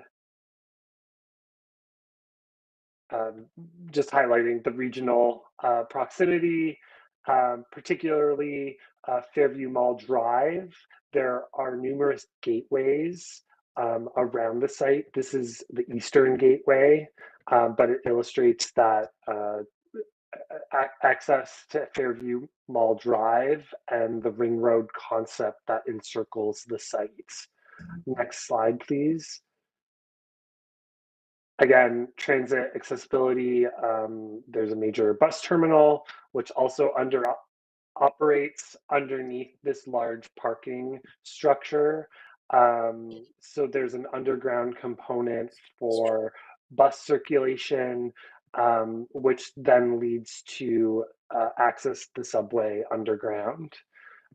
And this is a view looking south. Next, yep, thank you.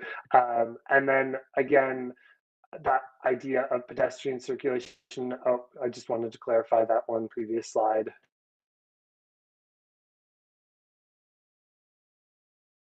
The pedestrian circulation, so this is a view looking west. It's hard to orientate yourself, and you can see the apartment slab building on Don Mills in the background there. But what I wanted to illustrate is that from the mall, this is an older image, so the mall has been updated in terms of the entrance experience, but pedestrians to access the TTC station at this particular location have to traverse underneath the parking concourse. Next slide. I just wanted to give panel an overview that staff have been working with Cadillac Fairview and the applicant team to develop a number of draft guiding principles to guide the redevelopment of the site. And this is intended to form the long-term vision for the site and ensure integration both within the site and with the surrounding community. And next slide. I'll hand it back to you, Michelle, I believe. Thank you, Michael. So just a really quick overview of the proposal. The official plan amendment provides for a master plan concept consisting of 4 redevelopment phases, and those are shown on the screen there.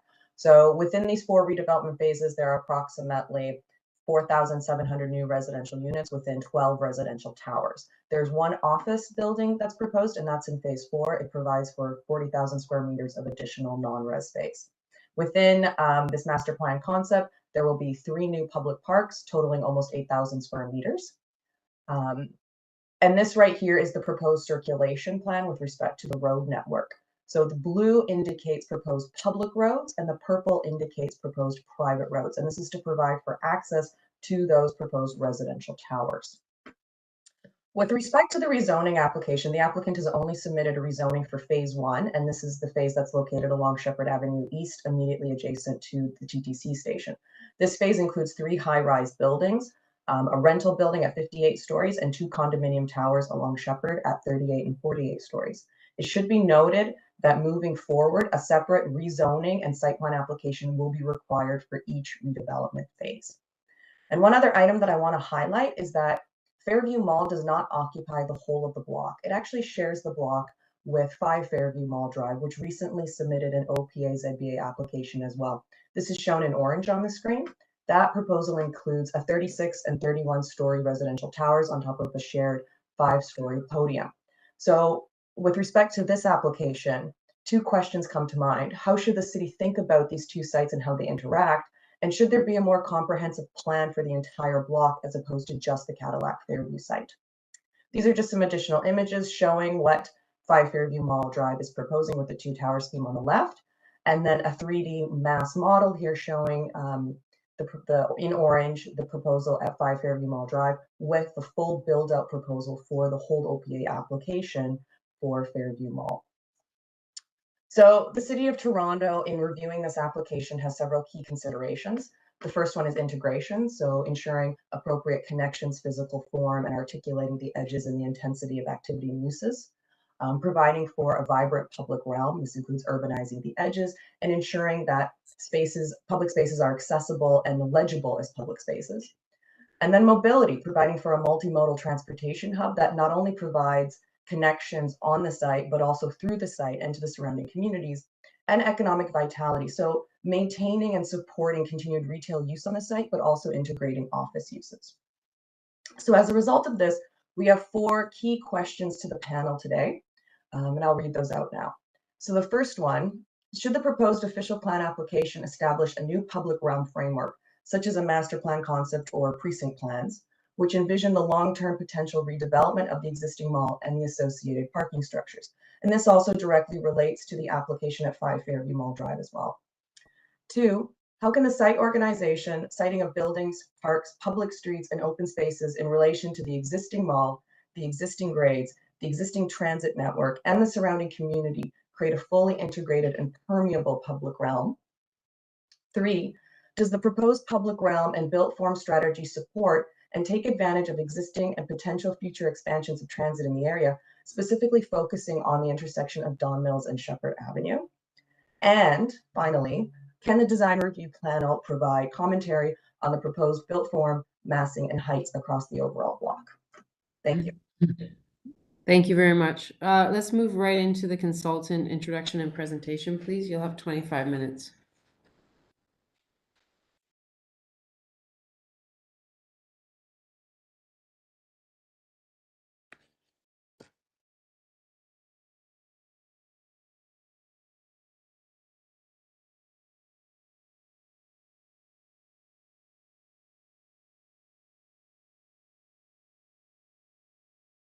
Eric, we can see your screen, but we can't hear you if you're talking. How about now? Yes, now Perfect. we can. I found the button. Sorry about that. It's a pleasure to be here today. My name is Eric Turcott. I'm a partner at Urban Strategies, and I'm here today with David Pantarini, who will be presenting with me later on in the presentation. And we also have colleagues from both Cadillac Fairview and Shape with us. Just a little bit of an overview of what we're going to look at today. You have that in your package, so I won't go into too much context, and I'll try not to repeat what Michelle and Michael has been presenting. So in terms, we have a great team. We have HPA as our architects on the file. Urban Strategies, we're working on the planning and urban design. We have BA Group on transportation. Planning Partnership is working with us on the landscape architecture, and Bausfield supporting the team on the public engagement. Cadillac Fairview, as you know them, they are a major active player in throughout Canada. They are one of the largest retail office owners and also residential. They have over 35 million square feet of development in and across the country.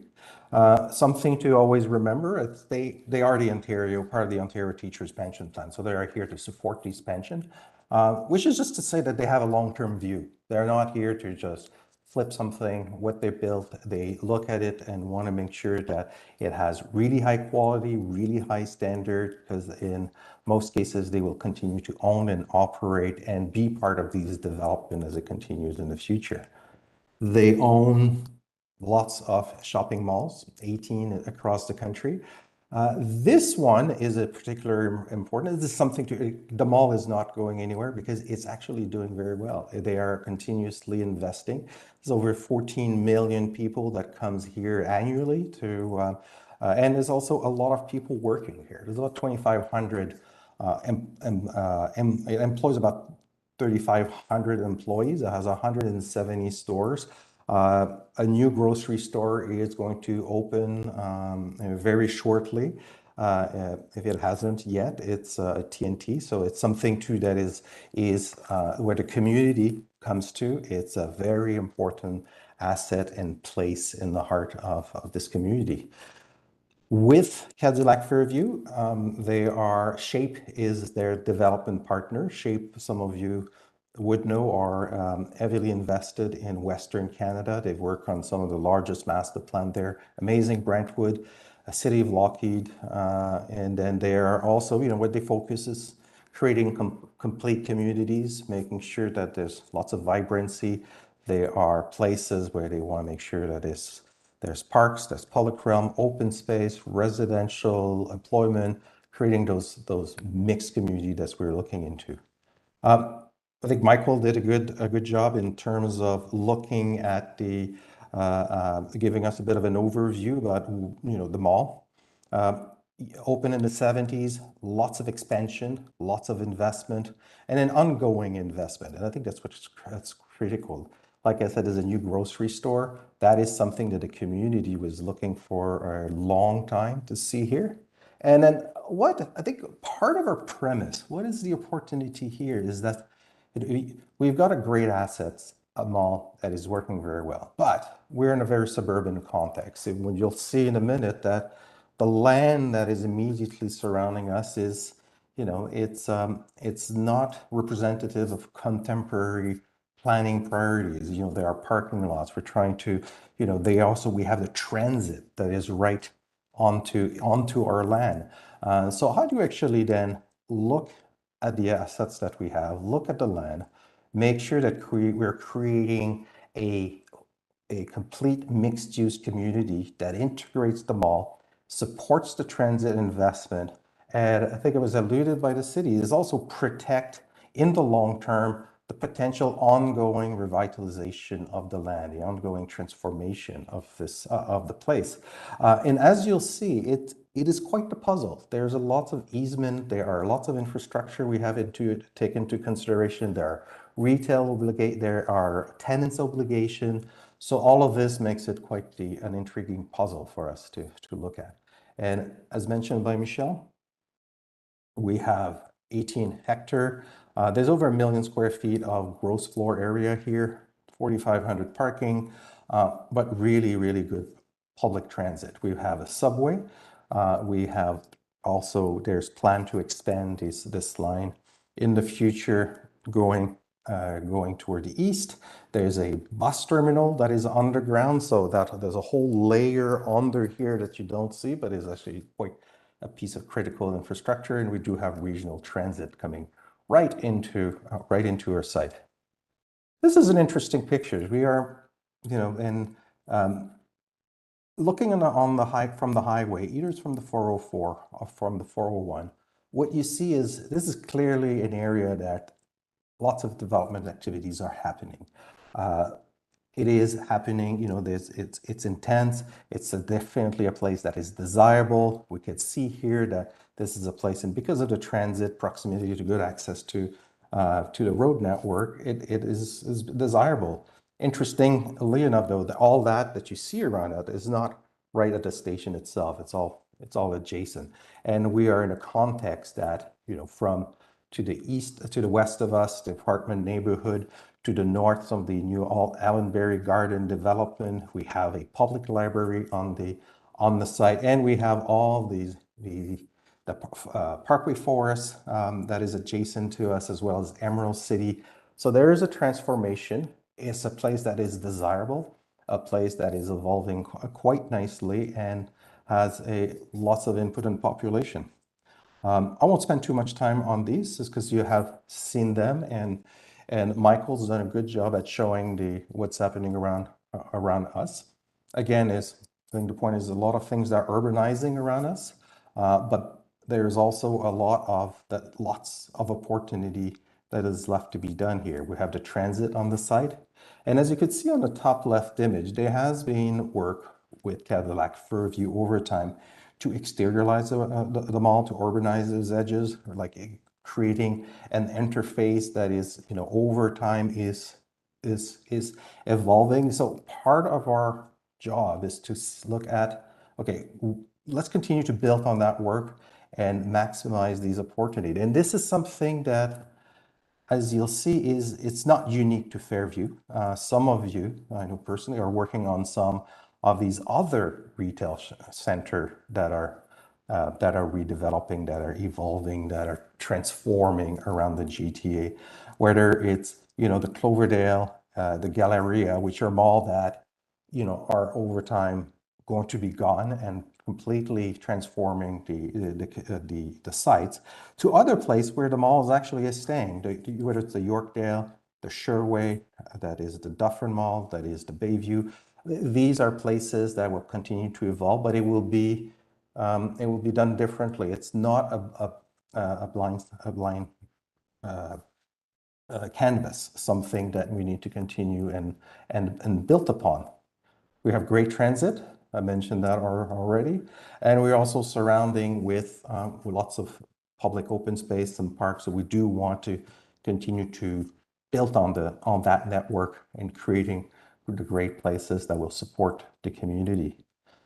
And Michelle made that reference. There is lots of activities, and you can see here in the context all around. We're the hole in the donut. We're the places where it hasn't quite yet occurred. Lots of opportunities, and here you could see there are things that are being proposed around us, and it's a fairly high density. Places where, like in Emerald City, you see that they are again infill opportunities that are in these locations, and then other places where we see a lot of recent development. So it is a place where people have discovered that is going to be transformed. So we want to make sure that it's done in an efficient, but also in a very well organized and coordinated fashion.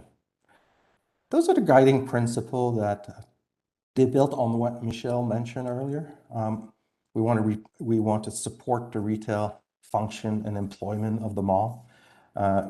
Introduce a broad, built on the mall, which already has a lot of employment, but continue to introduce a broad mix of uses. Creating a network of open space and parks in the public realm is quite critical, because there are going to be a lot of units here. There are going to be a lot of new residents. So we want to make sure that there are these places that will be supporting that intensification and creating great places.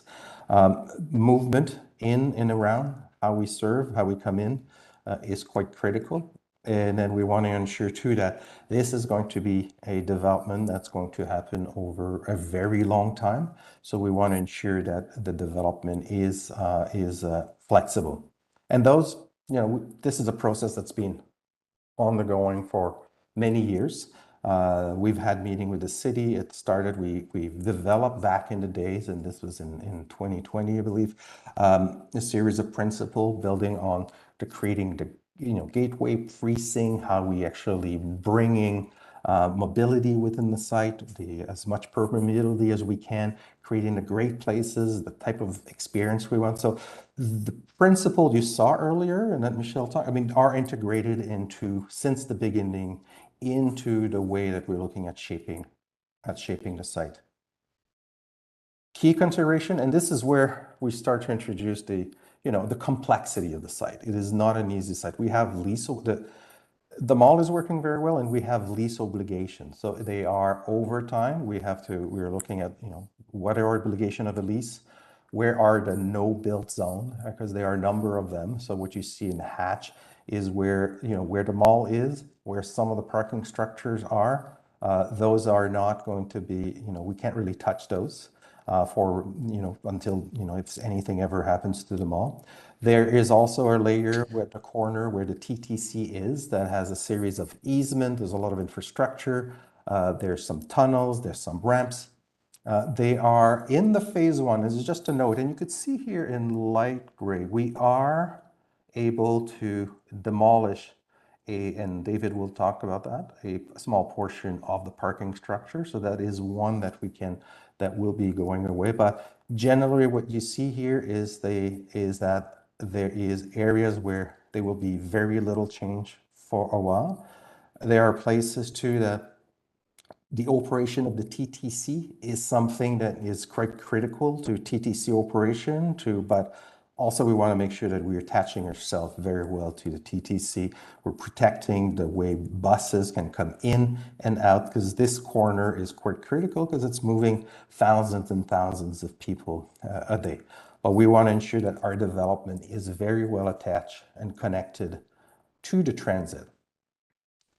That's leaves, when we look at the series of overlay, what you see in yellow is generally the area where we see, and this is where the OPA itself is being proposed. Well, it's over the whole land, but the places where we see changes is generally in those areas that you see here in yellow.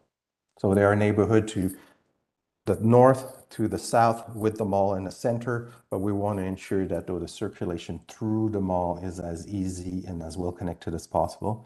We do have topography to take into consideration. The floor, the mall is built on 2 levels. The original level is pretty much at the original grade, and then they built the second level, and then they ramped up all the topography and everything toward the second floor. So it makes it quite complicated.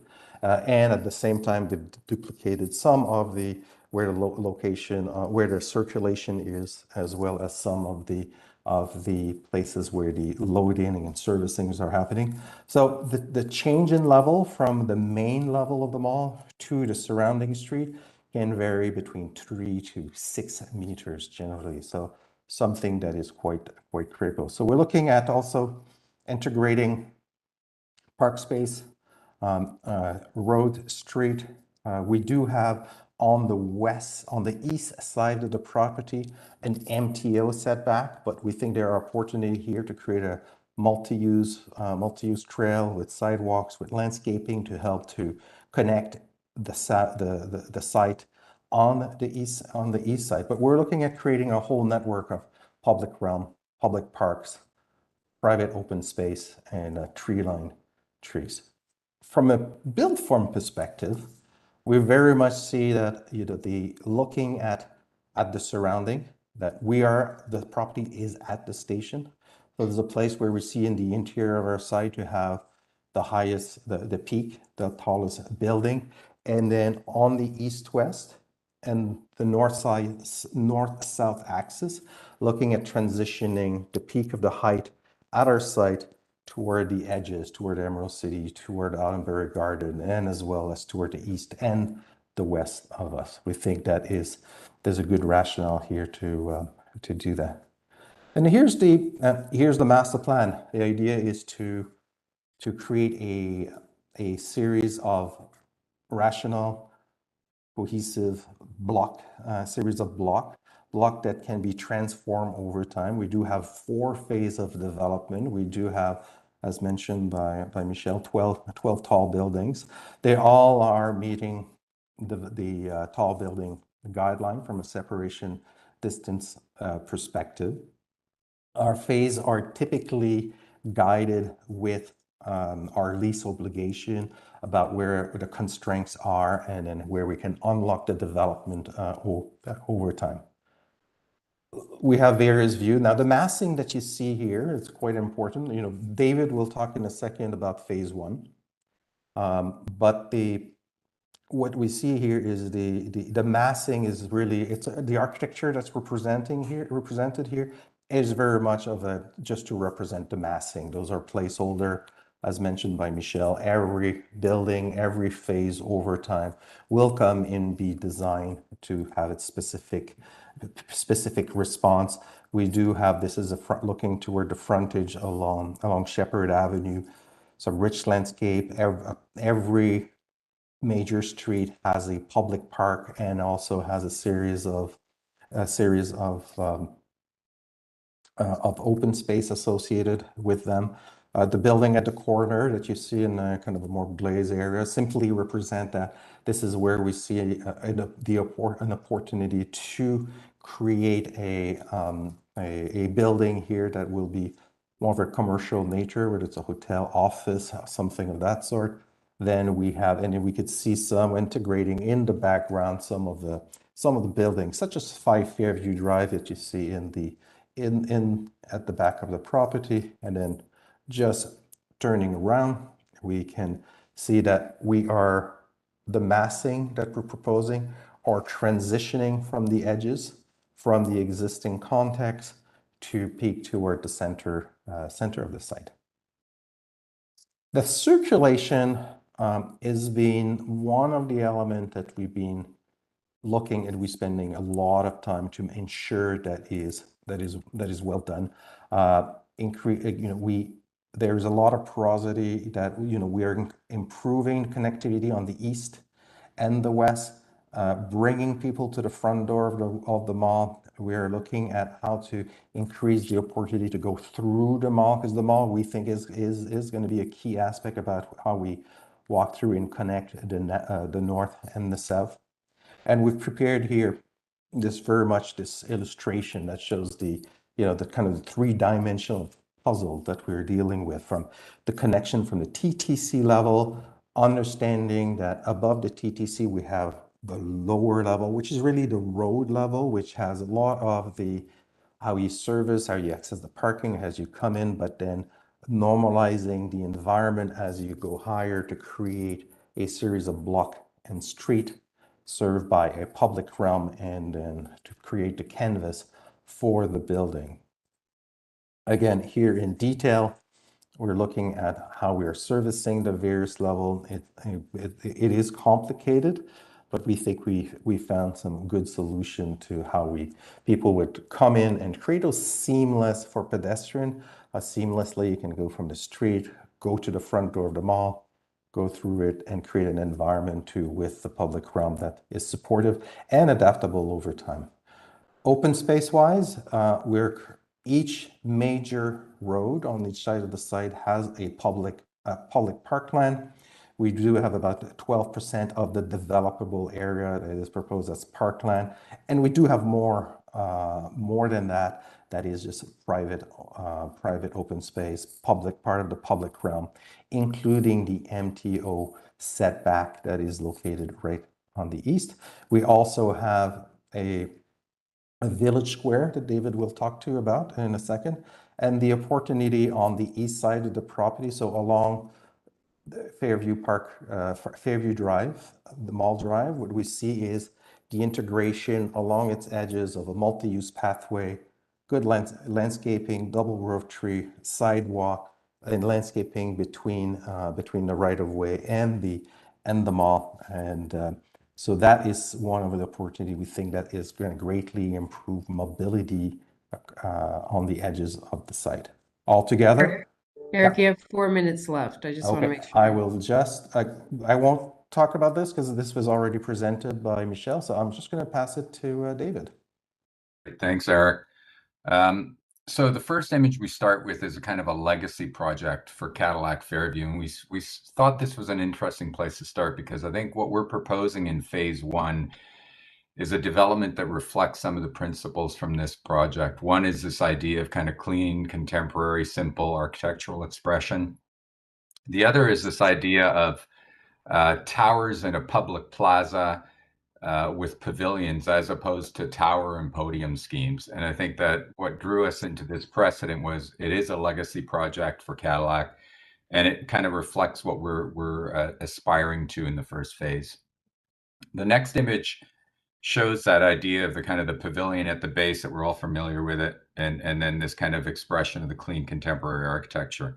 The next image really tries to show now this idea of how we translated that into this project, where the buildings, the one rental building and the The two market buildings, again, have a very kind of clean expression, a contemporary expression, picking up on some of the kind of architectural details from the original Cadillac Fairview, the Mies project, but doing it in a kind of a contemporary way. And that was really the kind of architectural expression that we were looking for. And you can see that here. Also, though, this idea that this is not a tower with a podium, it is a tower with pavilions. And the pavilions help us step down in scale to, I think, that kind of hinge point, which is the TTC pavilion, to the entrance into the Don Mills station, and then into the kind of plaza that's at the corner. So we just felt that the overall expression, the idea of how to treat the base was really something that we were trying to draw inspiration from and to lead in the direction of this architecture. You can see that then translated into this next plan, which is the idea of the three towers, the two condo towers at the south edge, the market rental in the middle of the block or closer to the center, which is the tallest piece, the connection of that to the village green, and then the idea of the kind of the amenity pavilion and the lower pavilion buildings that link C1 and C2 that pick up the scale of the TTC station and that really make this transition from the kind of lower scale in this precinct to what will in the future be the kind of taller street related buildings further to the east of us. But we really felt it was important to kind of continue to develop this idea of a built form that is, I think, more responsive to this site, kind of ties into the legacy of Cadillac Fairview and what we thought was appropriate here. The next image shows you the ground floor and this idea of activating the bases of these towers with retail, with lobbies, with amenity buildings that have a connection to the kind of lower scale network around this area.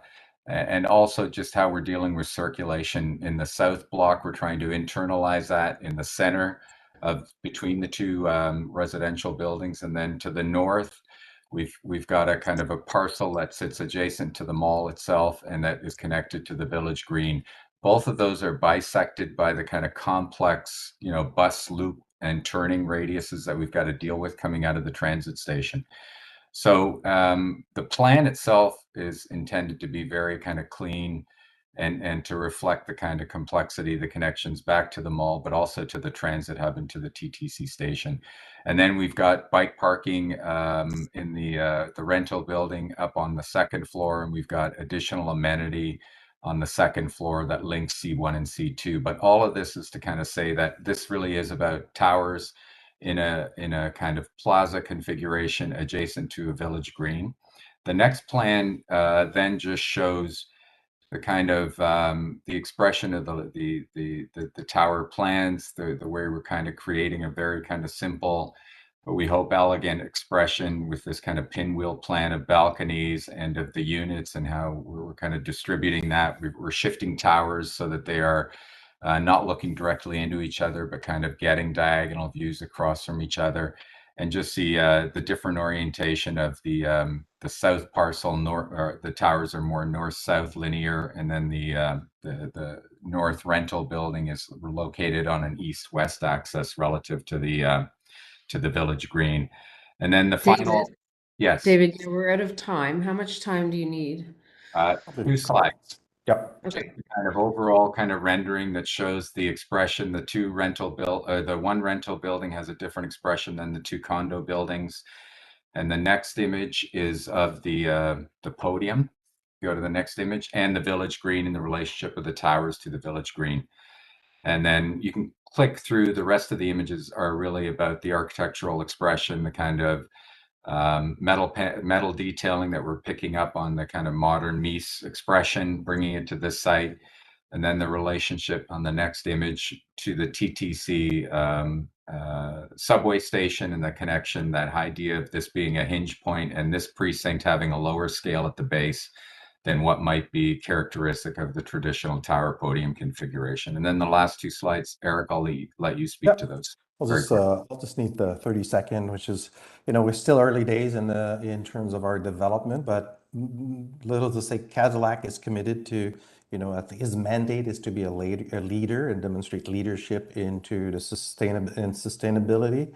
And corporately, they do have target in terms of what they need to accomplish from being a net zero emission corporation by 2050. So we know that this project is going to be something that we'll have to demonstrate, and we're still working out some of the details of this. And finally, just in terms of a process, as I mentioned, we've been talking to the city for a really long time now, but we're also talking to the community, to the councillor. We have an on-site information, on-site information area. We've been distributing materials to the community. We have a website. We are having an ongoing conversation with everyone around, and we are committed to continue that conversation and to have the community coming to us and us to them to continue to shape the plan. Thank you. We're going to move into questions of clarification. Panel members, if you could please raise your virtual hands. Start with Gordon, and then Heather, Dima, Ralph, Olivia. Thank you, Madam Chair. I've got a couple of quick questions. First one would be, what do you anticipate the overall population on the overall mall site to be when you're finished all the phases? And this would include people who work there, people who work when what I believe is one of your office towers, and then the rest in residential. What would that approximately be? I would think off the top of my head, like 4,700 units times, let's say 2.2. So we're probably talking about 11,000 plus the 40,000. So it's, we're probably 16, 17,000 people, I would think, especially, and then there's 2,500 workers on the site. So that would be my ballpark figure. Thank you. And the second question is, for your phase 1 development, do you have any images that show what the sort of character of the edges of the existing mall are? Facing, you had mentioned something earlier where certain parts of the exterior of the mall had started to be quote unquote urbanized. Yes. Does that happen in this area, and to what extent, and what does it look like? Yeah, this is, you could see here to the top is actually what Cadillac Fairview has done over a number of years. This is the northern part there. So this would be actually facing toward the village, toward the phase 1. So those are right now are basically restaurant with terrace, with very generous terrace and streetscape and tree planting. There is a loading area just to the east there. That is actually doesn't exist anymore. And one of the plan is to take that area, creating another active edge there with restaurants. So the edge of the mall itself, what you see there, it will continue to be like that.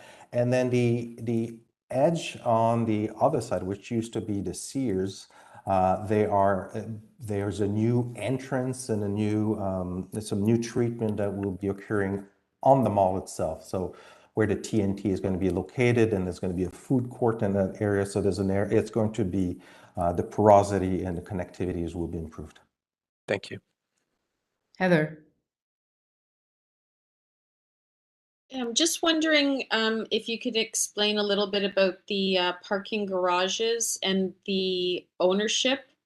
Are they both owned by the mall only, or does the TTC have some ownership and easement within the one right at the corner? So maybe what I'll do is I'll invite maybe Aaron to speak to the TTC parking structure at the corner, because it is actually there is some obligation here for TTC.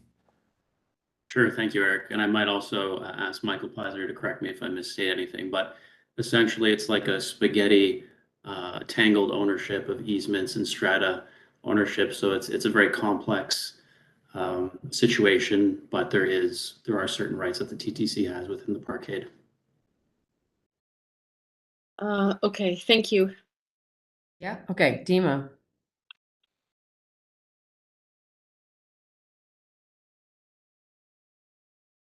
Dima, we can't hear you if you're talking. Oh, sorry, I didn't realize it was my turn. I'm trying to understand the grade and the levels and the access to the town square. If you could explain like how it connects to the mall, how it connects to the buildings themselves. I think I'm reading it as a elevated platform that in fact has no east-west in a way connections. It's if you can just walk me through how that's connected. David, you want to do it or you want me to do it? Yeah, I can try. I mean, I think the way it was described earlier is quite correct, that there's a whole portion of the mall that is kind of at a lower grade, and then grade was increased as you went up to the new addition of the second floor on Fairview of the mall itself. So the north portion of the Village Green, the north portion of the Tower R1 there are all at the same grade of the upper level of Fairview Mall. So all of those restaurants that were shown in that previous image would be in this white zone here. Then there's this kind of landscape buffer zone. Then there is this road that is at this upper zone. Then there is the Village Green, which is all at the upper zone. Then you start to descend. These kind of triangular shaped ramps are the ramps that would then take you back down to where the buses come in and out and where you get access into the parking. And that is at that kind of lower elevation. So it's lower here at the south side, higher at the north side. And then towers C1 and C2 are at the lower elevation adjacent to the road and to the street there. And Parkway Forest Drive, as you walk from this end to this area there is approximately 6 meters different between this point and this point. How does the ground floor of Tower R1 work? Like, is it a double ground floor? Does it have a ground floor? Like, where's there's a plan that showed a lobby. Where is that lobby in relation to these elevation changes?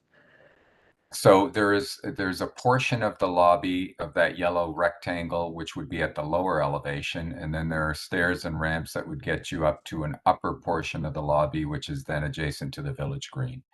And then the retail on the north side there is all up the upper lobby adjacent to the road.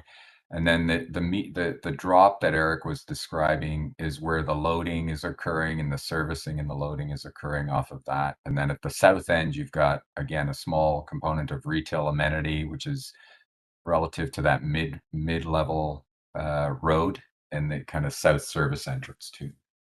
And there's a large retail pavilion planned on the Village Green as well, as I can see. At the upper level, so that it's contiguous with all the F&B shops that are spilling out from the mall itself. So that's all at that elevated plane. And then buses would be circulating underneath the retail pavilion and then coming out and then turning to go down Forest Park Road. And if you come from the TTC, as you come out the station, you can walk through, and then there's a series of stairs, elevator that can bring you to the second level as well as an alternative route. Okay, thank you. Ralph.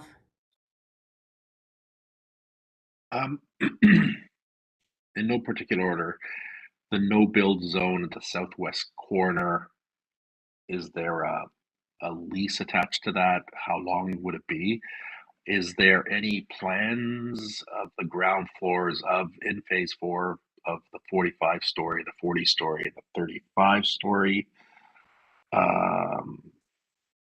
And just in phase 1, adjacent to the 48-story, there's a kind of surface parking lot where that stair tower that Eric you just mentioned, is that under whose ownership and who can manipulate that?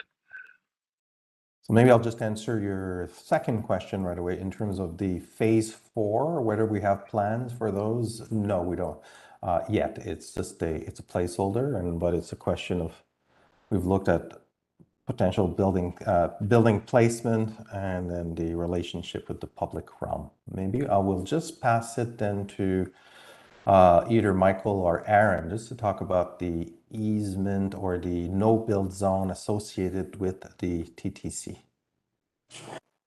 Yeah, so it's Michael Pizer here. Hopefully you can hear me okay. Can you confirm you can hear me? Perfect. Yep, we can hear you. Okay. Yeah, so Ralph, just on your question, you mentioned the southwest corner. I'm not sure if you meant the southwest or the southeast. Southeast, sorry. Oh, southeast, so the Bay no-build zone. Yeah, correct. So I mean that's a very, it's a long-term leasehold. I don't have it in front of me here, but it's, a couple decades out. On the other side, though, we do represent the area of TTC as well as part of that no build, just in terms of areas we don't have direct access to. In that case, it's a little different because it's part of the public transit authority. But Ralph, was there a specific question on that, on the no build? We can't hear you, Ralph. You're on mute.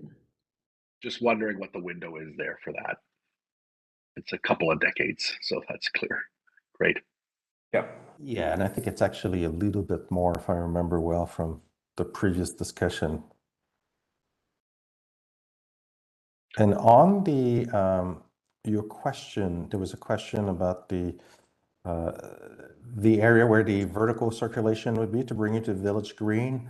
That would be under Cadillac Fairview. That little triangle parking just south of that stair. Oh, sorry, this area. Yeah, that area. Yeah. That area is again, it's kind of it's currently, and it's part of the kind of that TTC zone. It's a bit of a pick-up, drop-off area. We are in discussion with them. It's always it's always a tricky thing. So we're trying to see if, because there's the exit to the tunnel in this location. We do have this area coming in terms of this is where pickup drop-off, so close to the station. We're looking to see how we can continue to make some improvement to that zone, working with TTC to see how the two are going to work hand in hand, because TTC obviously want to make sure that it's safe, it's efficient, people can get in and out. But I think that's what you're alluding to, is like, yes, it's clearly one of those critical knuckle. We want to make sure that facilitate movement built on the sense of place, because this is one of the places you come in from the station. So yes, we are looking at it carefully. Does that answer all your questions, Ralph? Okay, thank you. We'll need to move on. So if you can keep your answers succinct, please, and questions as well. Olivia? Yeah, I had the same question as Dima, but maybe just to build on that, is the Village Green built on existing structure, or is it, you mentioned part of the parking garage is going to be demolished, or is that completely new? So part of the existing garage generally follow this line, comes back out and kind of overlaps slightly with this area here. So that is being demolished. There is an existing connection here that is part of, just adjacent to where the parking structure is. That needs to be, we need to maintain that level of circulation. So this comes across as an east-west connection, dips down, go through the garage, comes back to out open air at the second level there. But this would be all new. And yes, it is elevated. But it's at the same level than the main level of the mall. Thank you. Okay, Jim Melvin, and then we'll move forward.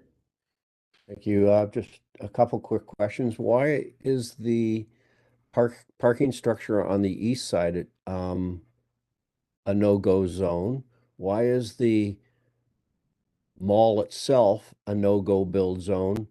And I think that's it. Those two. Well, I think just to answer why is the mall itself a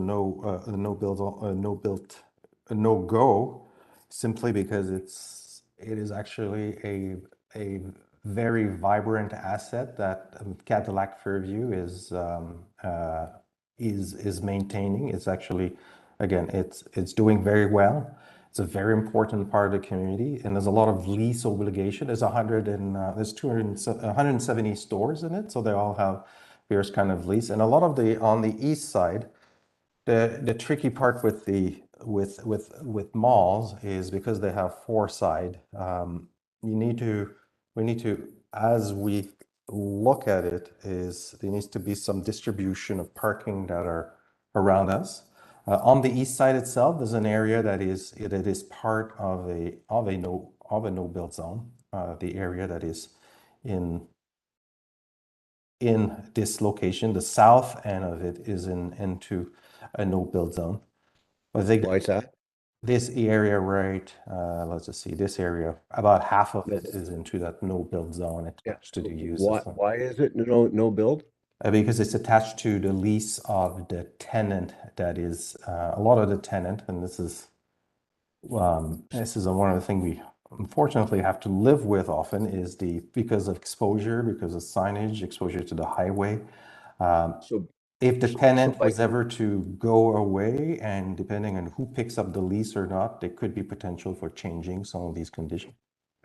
So yeah, I'm just gonna, it's Michael again. I'm just gonna step in for a quick sec here. So just to be clear, when we refer to the no build zone, we are primarily referring to existing leases that are in place at the shopping center.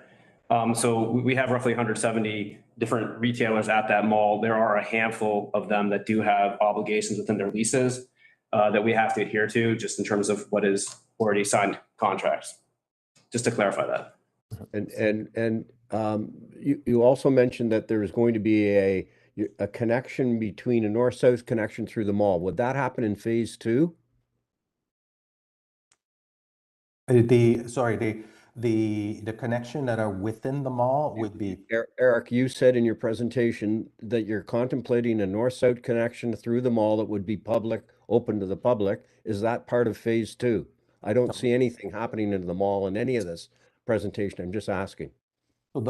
So what we're looking at is that within the mall, the pedestrian circulation. So we're looking at hours of operation, so that communities to the north can walk through, get to the subway, but it would not be a road.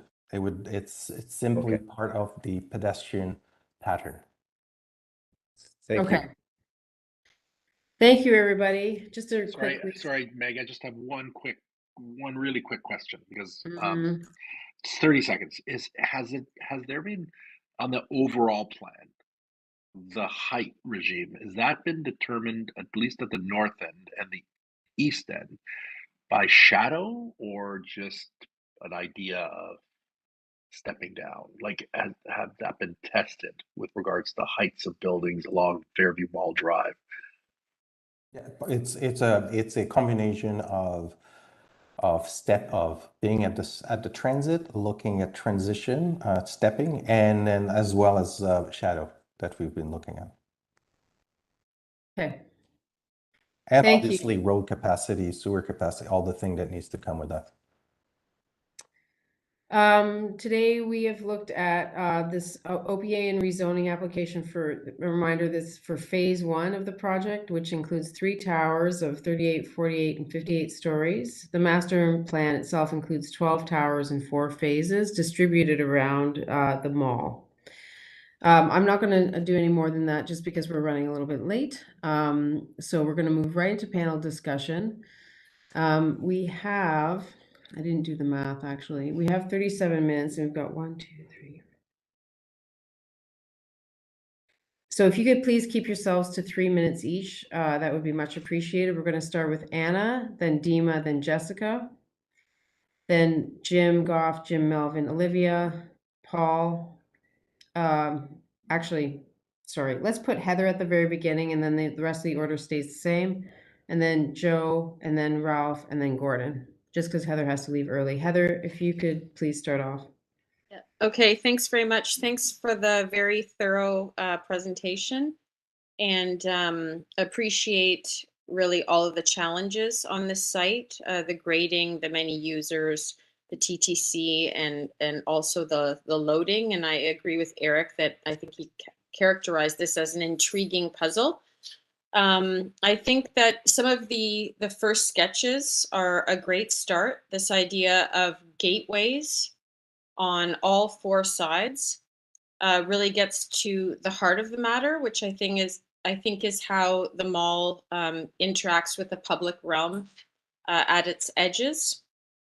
and how it could potentially contribute to animate and link to its adjacent community, because right now at present it really does feel like an island. I also really appreciate the idea of making places along these areas of porosity going into the site. I do think that the first step to make a plaza between the mall and the TTC station feels like a good first step.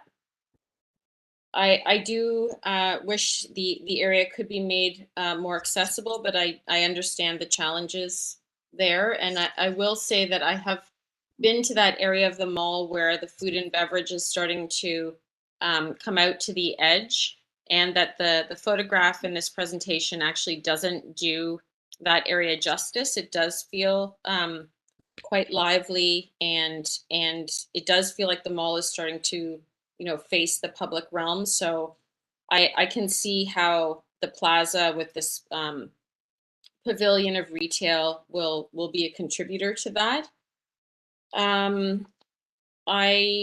I feel that within each of the phases there should be a very large piece of public infrastructure that's delivered. I appreciate how far you've gone with the open space plan, but I think that you can go further.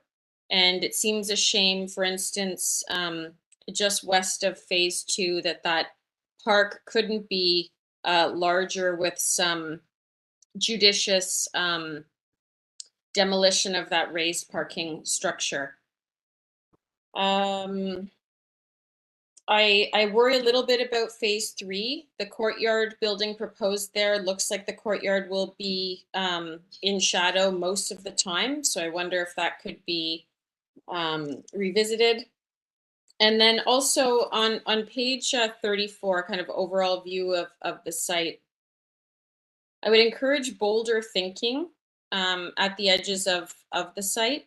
I do like David's description of towers with pavilions.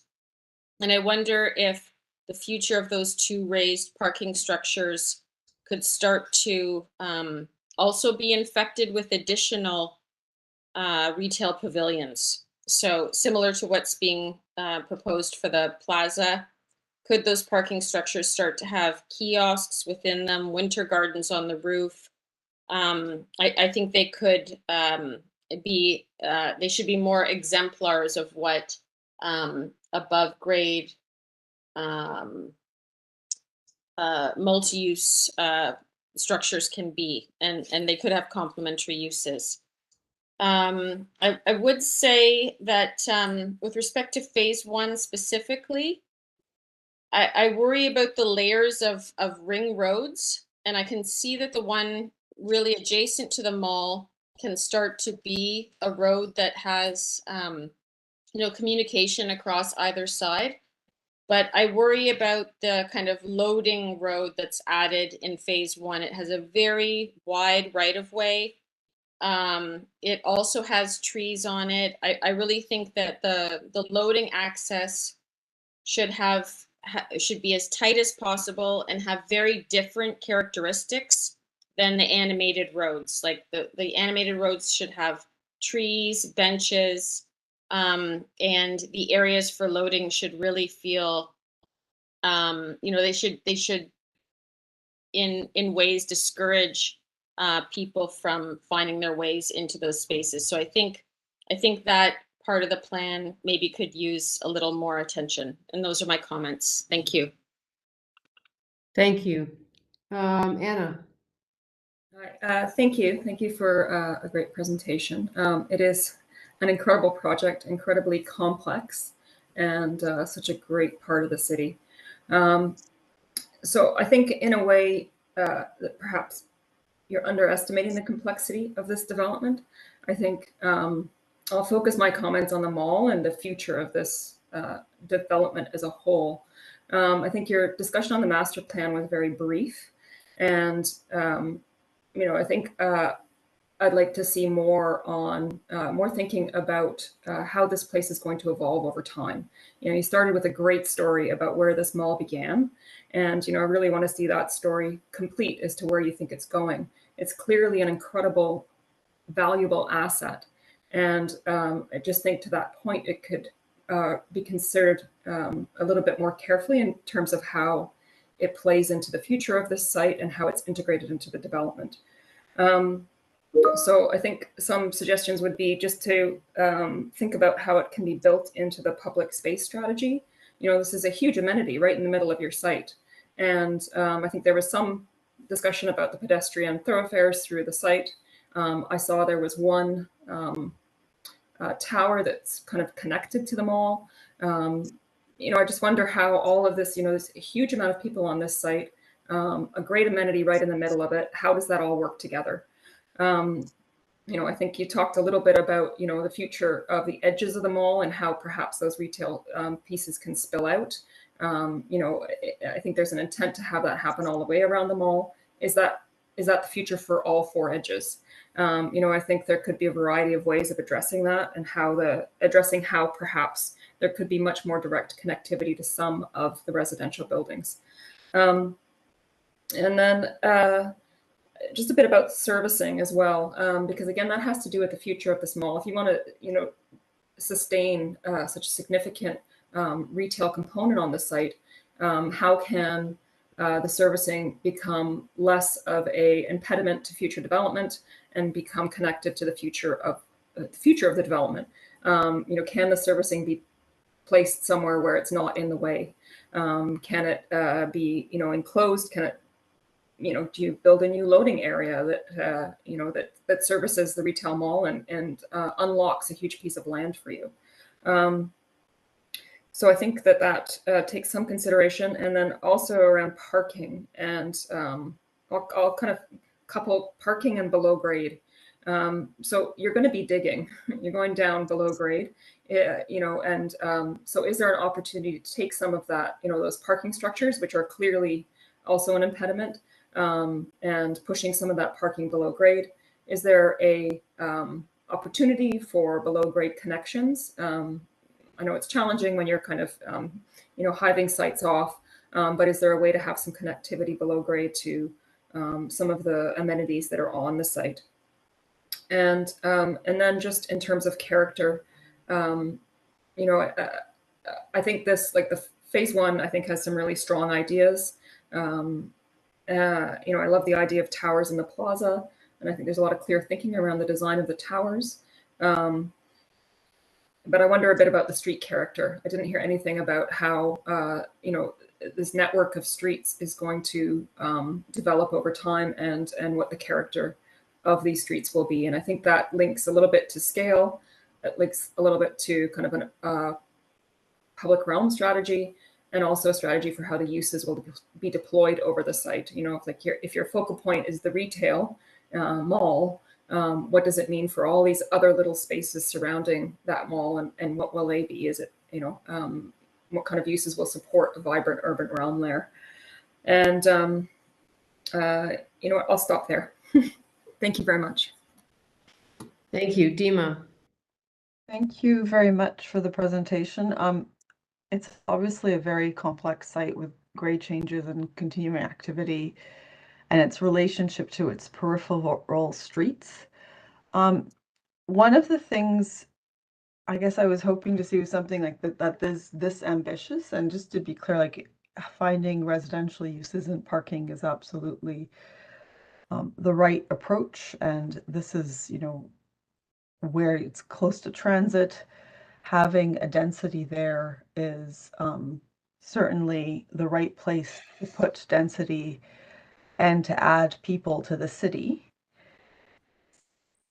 The question I would have, given the ambition of the project and the size of the site, there is some very high level phrasing about sustainability, but there's no real discussion here about opportunities to actually incorporate on-site energy generation. Like, it's too early, but I feel like the positioning of the towers and how they're situated that's all part of the exercise and the sequencing, that it needs to be done at this early phase to understand how the site could truly be sustainable. And that also, I think, means for development of the scale and ambition, generating energy and on-site. The other sort of, I guess, question I have, there seems to be an interesting tension between the draw of the mall, where people are going to want to go inside, and what's going to happen on the public realm and streets around it, particularly, I think, for phase one around the condo building, which seems to be sort of, because its main floor is at that lower level and its lobbies at that lower level, there's a bit of a discomfort that it's like an island lost amongst really heavy circulation of the bus routes. And I'm wondering whether it needs to somehow be connected to that upper town square. And in fact, have its lobby amenities be all raised a significant level. So at the moment, unless I'm misreading it, the town square seems to be very much isolated and connected, over grade to the mall and to the rental building, but the condominium buildings seem to be much more isolated and alone. And part of that draw for the mall, I think there needs to be some thought about what retail is doing at grade at those buildings. And should retail really be at those buildings, or whether the grade should be given over to community functions and community services. There's a lot of people being added on this site. They're going to need all sorts of amenities, and from daycares to schools to other community centers. I understand there's another community center being built nearby. And I just question the viability. If everybody's going to go into the mall and is going to want to be drawn into the mall to do most of their shopping, what will be happening at the bases of these buildings to keep them animated and keep the streets alive and activated around them? Those are my base comments. Thank you. Thank you. Jessica. Thank you. Yeah, thanks very much for your presentation. I agree with many of the comments that this is a great opportunity here to provide a community served by a transit node. And I certainly also appreciate the intense complexity of this. I'll call it like a 3D puzzle with all the grade changes and tenant obligations.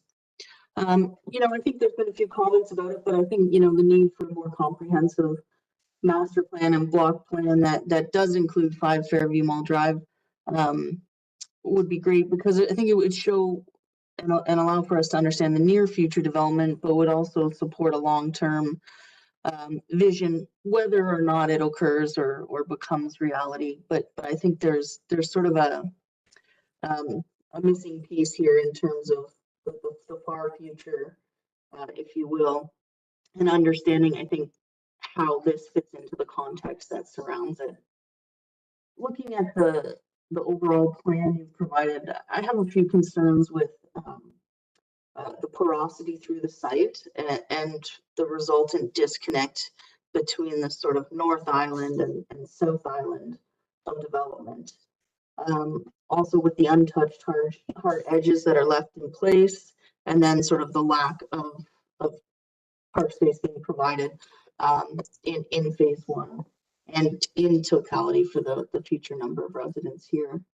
So just on that disconnect between north and south, it's pretty glaring. I think there's the thin band of green shown on the eastern edge, which is an MTO setback, which just really isn't enough to connect these two islands of development. Well, it might be a bike route or somewhere you walk on a Saturday, it doesn't really connect the two in an immediate fashion. And it itself is kind of an island between sort of a service style roadway and a parking structure. So a direct connection through the mall would be great to explore, some kind of a muse style pedestrian route that could connect up to Godstone Road. I think that would do a lot to support the ambition of sort of a complete community. And then just the fact that there's no, or rather minimal modification shown to the mall and those parking decks feels like a missed opportunity. understanding obviously the lease and tenant obligations are very stringent. It would have been interesting to see if that had been studied and if we could sort of like expand thinking about how to integrate those constraints with the development just to create that increase in porosity. I mean, it's a tough site. The nature of that footprint, that existing footprint, creates several pinch points on the site edges. You know, and what we're left with now are some pretty hard edges where those parking decks remain, which don't necessarily positively contribute to sort of the existing and proposed neighborhood. You know, so again, looking at those edges and how they can be treated would be appreciated. And then the parkland, phase 1 doesn't include any parkland, but it does have the village green, which has the retail pavilion and it's quite interesting. I think it does a good job connecting the TTC station to the mall. But again, it's private. So my worry is that this phase 1 is sort of this privatized atmosphere for these 3 new towers. And then just quickly touching on phase 1, the proposal there, the tower with the pavilion is a really interesting concept. One concern would be, how does it operate in a more residential setting? You know, how will the pavilions be activated? Will they be activated enough? Oftentimes in urban centers, you see banks or government functions in the pavilions. So just something to think about there. And then of course the adjacency to that private vehicular circulation route. Something again you don't typically see in those dense urban settings that have pavilions. And that just goes further to the fact I think phase 1 has a lot of roads catering to cars, and I think, you know, there's a lot happening with vehicles, so it's still very car centric. I think part of that is probably due to the buses, so it would have been great to see sort of a bus diagram also for how those routes go in and around phase 1. That's all for my comments. Thank you. Jim Goff. Thank you, Jessica. Thank you, Madam Chair, and thank you for the presentation. I think I'm going to echo some of what Jessica just said. I realize there are certainly challenges here, accommodating the bus movements as well as vehicular demands from the residents and the customers. But overall, my impression is that there's a bit too much being crammed onto this site. It seems to be overwhelmingly either buildings or driveways servicing those buildings. You know, maybe there are ways to look at doing things like minimizing the drop-off areas for the phase 1 buildings that could help to reduce that that impression. But I think my main comment, again, alluding to what Jessica said, relates to the blocking of the overall site. The presence of the mall plus the 3 parking decks really means that there's 2 isolated pieces of the plan. And so the challenge is that you've got these 2 hulking parking garages on the west side, which really create a pedestrian unfriendly environment. Like I've been to the site frequently. It's not a place that I would want to walk under adjacent to the building underneath those parking decks. So it doesn't really feel to me like there's any kind of fully integrated public realm being developed within the site here. It's mall, it's south side, it's north side, and there's minimal connections between them. You know, just thinking about how would pedestrians from the north side get to the subway station? It appears they either need to walk under the parking decks or divert out to Don Mills, or perhaps if Cadillac Fairview does open the mall to pedestrians after hours, that can be kind of a network, but you know, that's a bit uncertain. The presentation talks about building a network of streets, but I think that's a bit of an overstatement. There's essentially a couple of driveways that will be heavily used by the combination of retail and residential drivers. So I think that's going to be an impediment to creating a real kind of community here. It doesn't really support a pedestrian lifestyle unless you enjoy watching people lining up to get into parking garages. And so, you know, in the end, I think it's expensive to blow up a parking deck.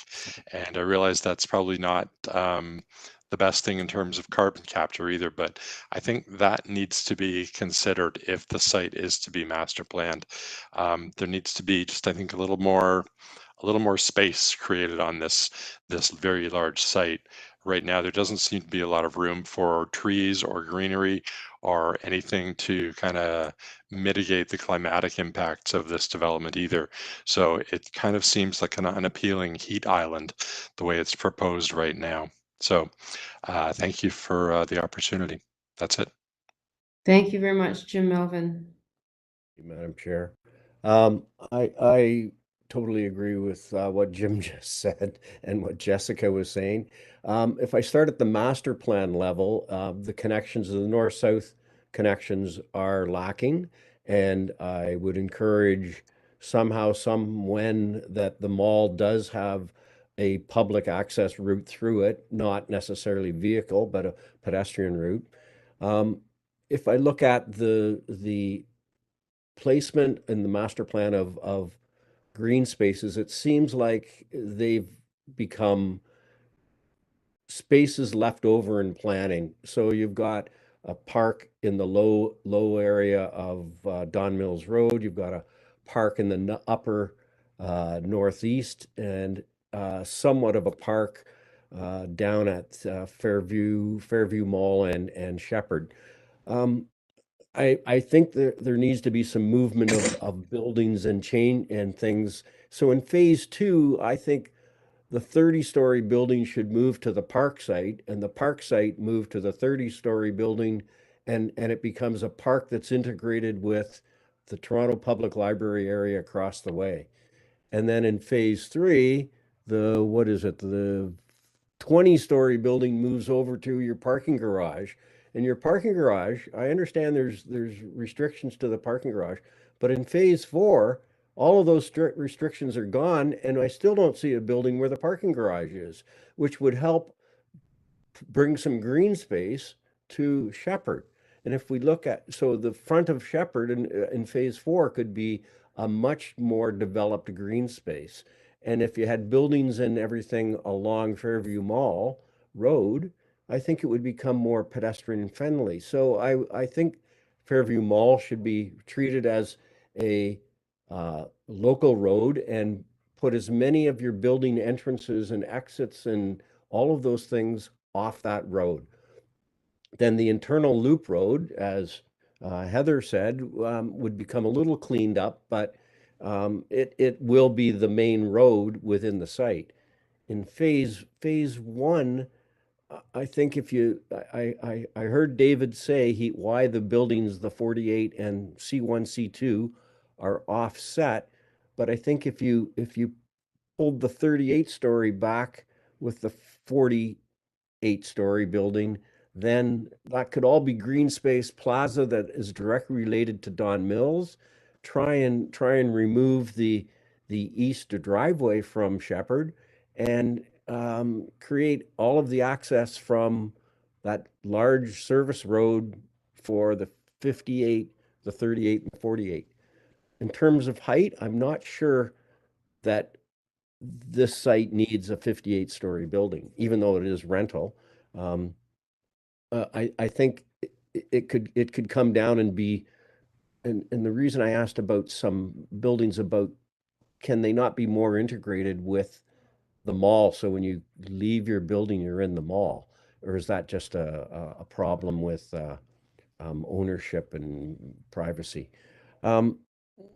So I think there needs to be a major relook at where the open space happens and how it's all connected throughout. Thank you. Thank you, Olivia. Thank you so much for the presentation. I can really appreciate this is such a complex site, and this team is orchestrating so many different aspects of it. So appreciation for bringing all of these pieces together. I'm going to focus my comments on sustainability and agree with Dima's comments that sustainability has been touched on at a very high level. It's literally the last slide, and it feels a bit like an afterthought in this presentation. Low carbon design is difficult, and if we're not fighting for it from day one, it's not going to happen, and we need to be thinking about it. And I wonder, I'm really impressed by this map that shows all of the different mall redevelopment sites across the city, can we think about sustainability in that context, and what would a model for a mall redevelopment look like, and can this site serve as a model for all of these different sites? There was one question from the city about the long-term redevelopment of the mall, and I think this is a place to start. Thinking about embodied carbon, we can't just think of buildings as assets that can be demolished one day. And I think there was a lot of great work presented on ensuring the long-term viability of the mall. And so this is important work. And let's make sure that the mall doesn't ever have to be demolished in its entirety. And can this long-term plan involve the total decarbonization of the mall in the next 20 years or whatever the time frame is?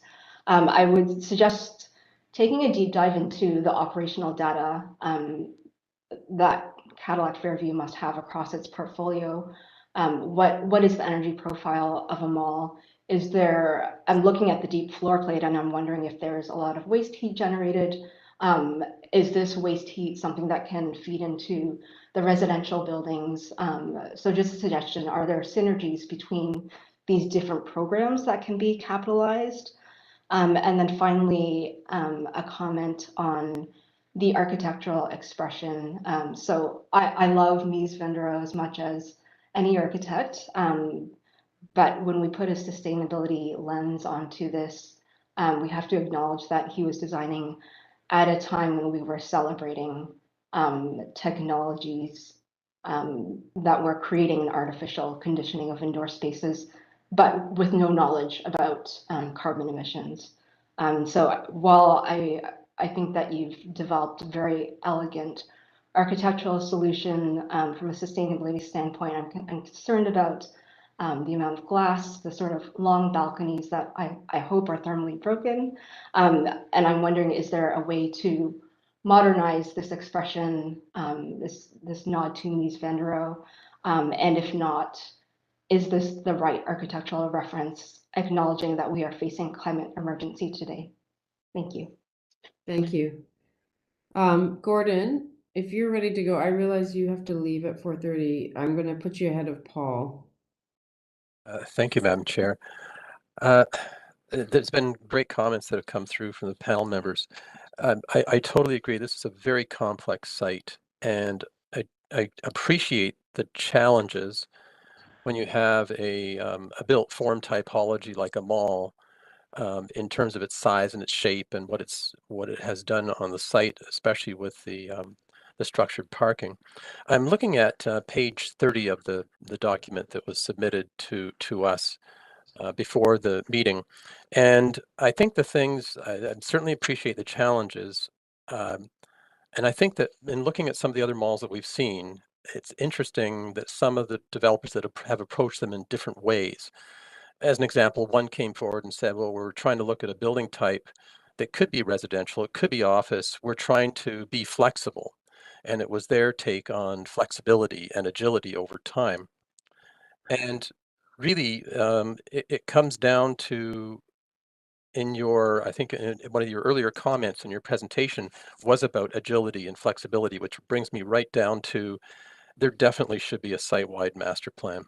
There definitely should be meanwhile diagrams. We've had that recently come up with malls that are being transitioned, and that is, if you've got multi-phases, what does it look like when you only have phase one? And what's going to happen in the meanwhile until this is all put into place? And a master plan, I think, more than ever now, is something that's just so needed. And some organizations may do these internally and not wish to share them. But the pandemic has certainly shown what it can do to long-held institutions and long-held ways of doing things. And I think retail certainly is not an exception to that. And I truly believe that this mall in the future may not look and may not behave and may not have the same footprint that it has now. So that feels like something that's missing. Looking at it as it is now, on one hand, I see it's almost like a salt and pepper kind of arrangement things. I totally agree with what somebody mentioned, where these are, in many cases, they're leftover spaces. They're the spaces that the mall is not at and that you can get at reasonably easily without touching much of the structured parking. So that automatically starts to create this kind of disjointed salt and pepper kind of application of buildings and green spaces.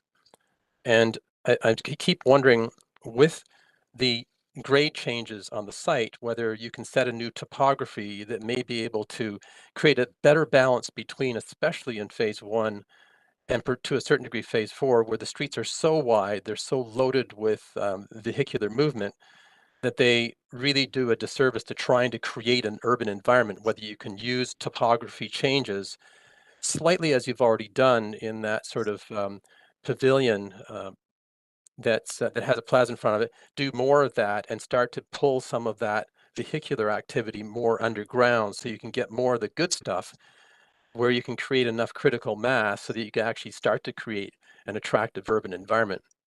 So right now I'm seeing it in bits and pieces. I see it with the grade change that you talked about earlier relative to phase 1 and that pavilion that's next to the parking deck, which is next to the TTC.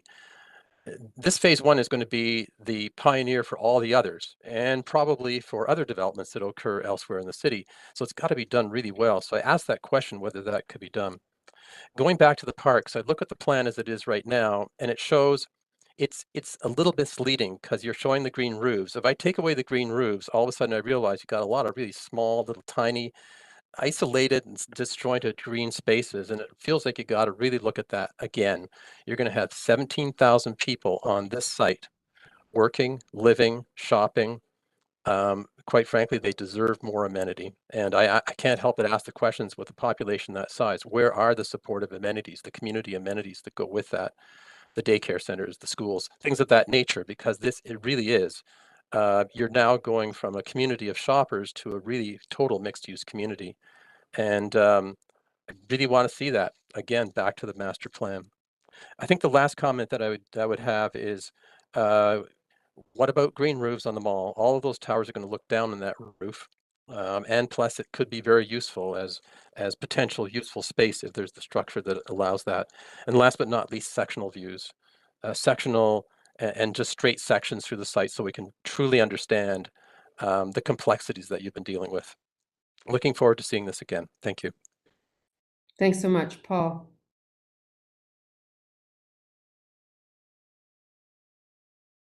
Paul? Did we lose Paul? We lost Paul, maybe. Okay. Joe. Hi, can you hear me okay, Meg? Yes, we can. Thank you. Thank you. Appreciate everyone's comments. Like many others, I sense I've spent some time at the mall. My wife was brought up close by. I have fond memories of this place, but those fond memories are of family events and occasions, not about the place itself. It's candidly, my experience of it is that the existing place is pretty awful from almost every perspective of approach. It is one of the least welcoming shopping malls in Toronto. The intersection of Don Mills Road and Shepard is one of those really awful intersections. The whole kind of two-tiered, completely vehicle-centric means of moving on this site is so anti-person, anti-people, anti-walkable. So what I'm hearing is, oh yeah, so that's our starting point, and then we have all these other conditions. We can't build over here, we can't do that, we can't do this. So you're left with the residual space you've heard about, where we have this rationalization about podiums that come to the ground that, because they're skinny and they can just come to the ground, not because Cadillac Fairview started with Mies van der Rohe, decades ago in the 60s. So with, substantially deficient amounts of park space and all residual, with no street and block pattern connecting things. The connectivity is really challenging. So I'm sensing a disconnect between words and illustrations, and what I understand though is the mall's this great, regional mall, and we don't want to mess with it, but somehow we want to harness the value of it and bring, 15 to 20,000 more people here. And as already has been suggested, to do what? To look down on this massive hardscape roof. Like, is that our vision of a community for 15 to 20,000 people in the near future of Toronto? If we wanted to introduce 15 to 20,000 people to a new community, I think we probably have some different criteria about walkability and all those kind of rich things that we often talk about. So my impression is that either there needs to be a substantial scaling back of expectations here about the capacity of this site with this massive mall in place and all of those conditions accepted, then I think there needs to be a substantial ratcheting back of capacity, scale, substantial increase in green space, and adjustment to what the concept is. I appreciate all of the challenges, and I appreciate the talent, skill of the teams, the traditions of Cadillac Fairview, all of that. I mean all of these comments quite respectfully. I honestly just am not inspired by what this place is. It's suggested that it will look like, 20, 30 years from now. It doesn't inspire me as a great place to live. Thank you. Thank you, Joe. Ralph.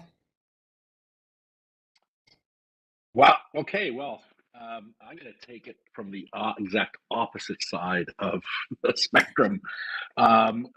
Shepard Avenue, we saw this earlier this afternoon, a master plan, and, we're all kind of scratching our heads. And, I went first on that session. And so, I was kind of ruminating for the last couple of hours.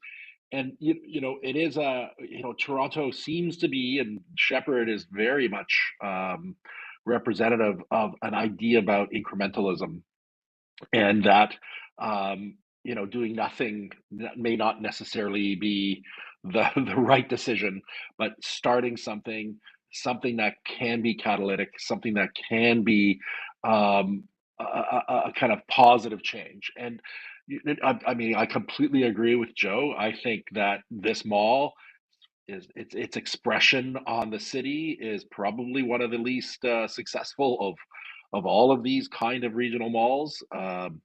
Because of grade, because of odd decisions that were made of TTC garages at corners of a major intersection, and of course. I think there's something to be said about the mall and its success. Clearly, the TCHC redevelopment on the north side, clearly the Parkwood development on the south side, which we've seen over the last decade come to the panel, are quite, I'm going to say, quite successful infill developments that I'm going to say leverage this mall. And yet we still have this really unfortunate condition of the mall, and we also have a subway station sitting at this location. So I'm going to say that I can see this kind of development being an incrementalism of development. I've maybe much more fortunate in my practice where I just get to tear malls down, and I think that that's really difficult in and itself, with things like no build zones, et cetera, so on, and all these easements that exist that are invisible deterrents to redevelopment here. Sherway, Yorkdale, Scarborough, and Fairview are not hurting. If anything, they're making it up. They're making the opportunity for Dixie, for Cloverdale, for Agincourt, for Golden Mile to disappear because they're just becoming much more successful. As much as we, who maybe live in a more urban setting, can be critiquing this. This is urban space for this neighborhood. These people that live within a pretty large distance circumference of this do inhabit this space and do use it as a collective space. We hear that at public meetings. viciously criticizing us taking down Cloverdale or Agincourt because it's their square, their gathering place. So I think that I'm going to suspend belief and say I think that this is a strategy that we are seeing at a number of malls. At Scarborough, Yorkdale, we've seen those a number of times in front of the panel, as well as maybe to a lesser degree Bayview. So I think I'm going to suspend belief and say I do think that there should be development at this intersection. I do think that we should be developing it.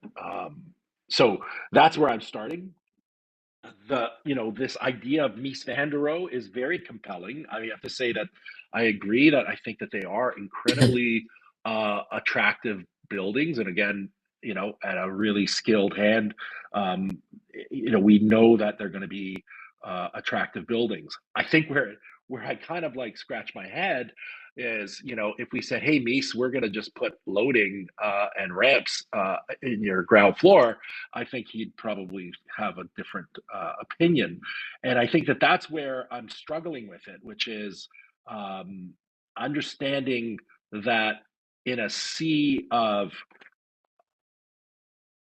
infrastructure, I like the idea of these pavilions coming down, and I think that there is something really quite interesting about them. But I do think that the loading is winning at the expense of the public realm, which is, again, Cadillac Fairview has done an incredible job restoring that public realm, and it is really a unique and world-class piece of urban artifact. And so I'm just trying to understand, how I would navigate this as a pedestrian with, private amenity spaces and bike storage along the sidewalk. And I think that those spaces exist because we're having to drive a garbage truck and a loading van in and turn it around within a really small footprint. I do think that there is, again, I'm going to be happy to say that, ignorance is bliss. And of course, these are incredibly complicated projects, but I do think that that square, the Village Green, needs to be a Village Green. It can't just have one, what looks like a restaurant pavilion and then an entire lobby fronting it. I think if there was an idea of public realm, and I'm just thinking of one of our projects in Don Mills where we created a square and a park, and everybody wants to be in the square, and the park is there, but it's not as nearly as successful a gathering space as a square. So I would say that if I was going to build and intensify this entire quadrant, this entire mall, I would anticipate a square to be somewhere in that first phase. And if it is going to be a square, I just think it should be the most amazing space and supported by amazing public amenity and spill out of retail and hospitality. So I would say that there is a great potential for that Village Green. I think it's a little timid. I know the project that I believe it's Shape did in Vancouver, in British Columbia, and it's a really amazing space that takes advantage of topography.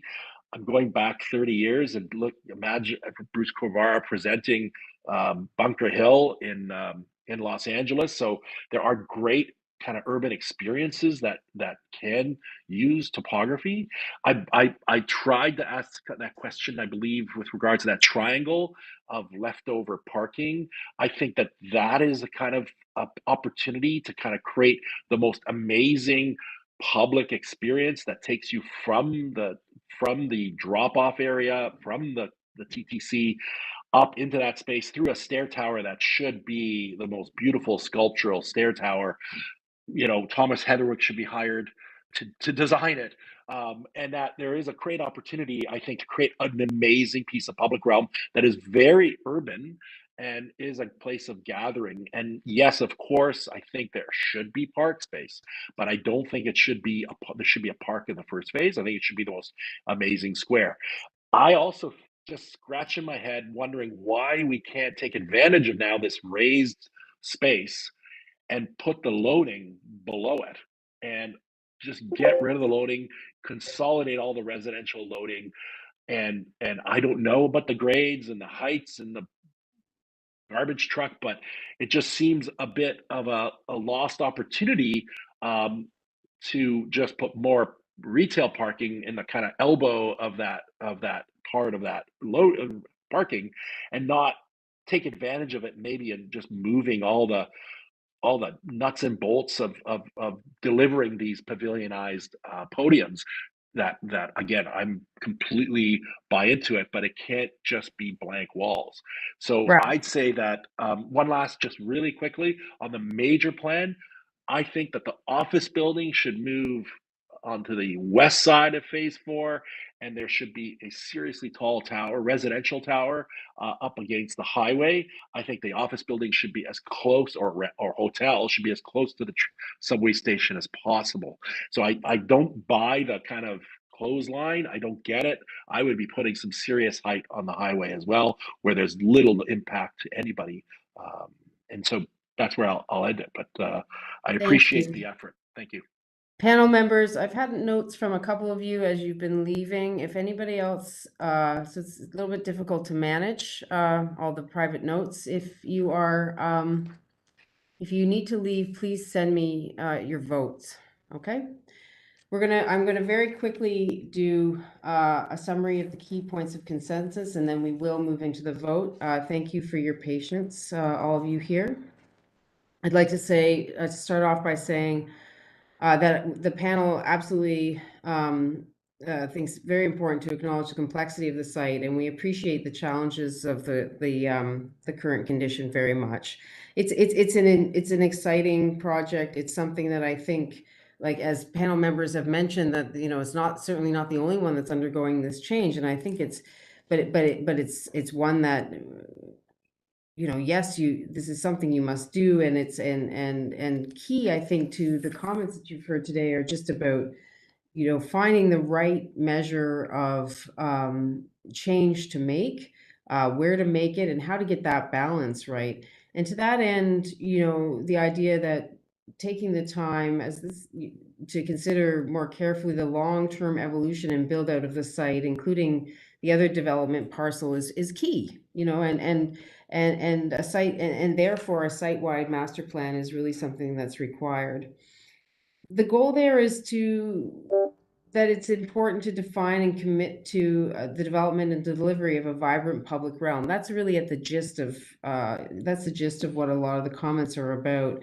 A public realm that's across the site for the long term, as well as within the individual phases as they move forward.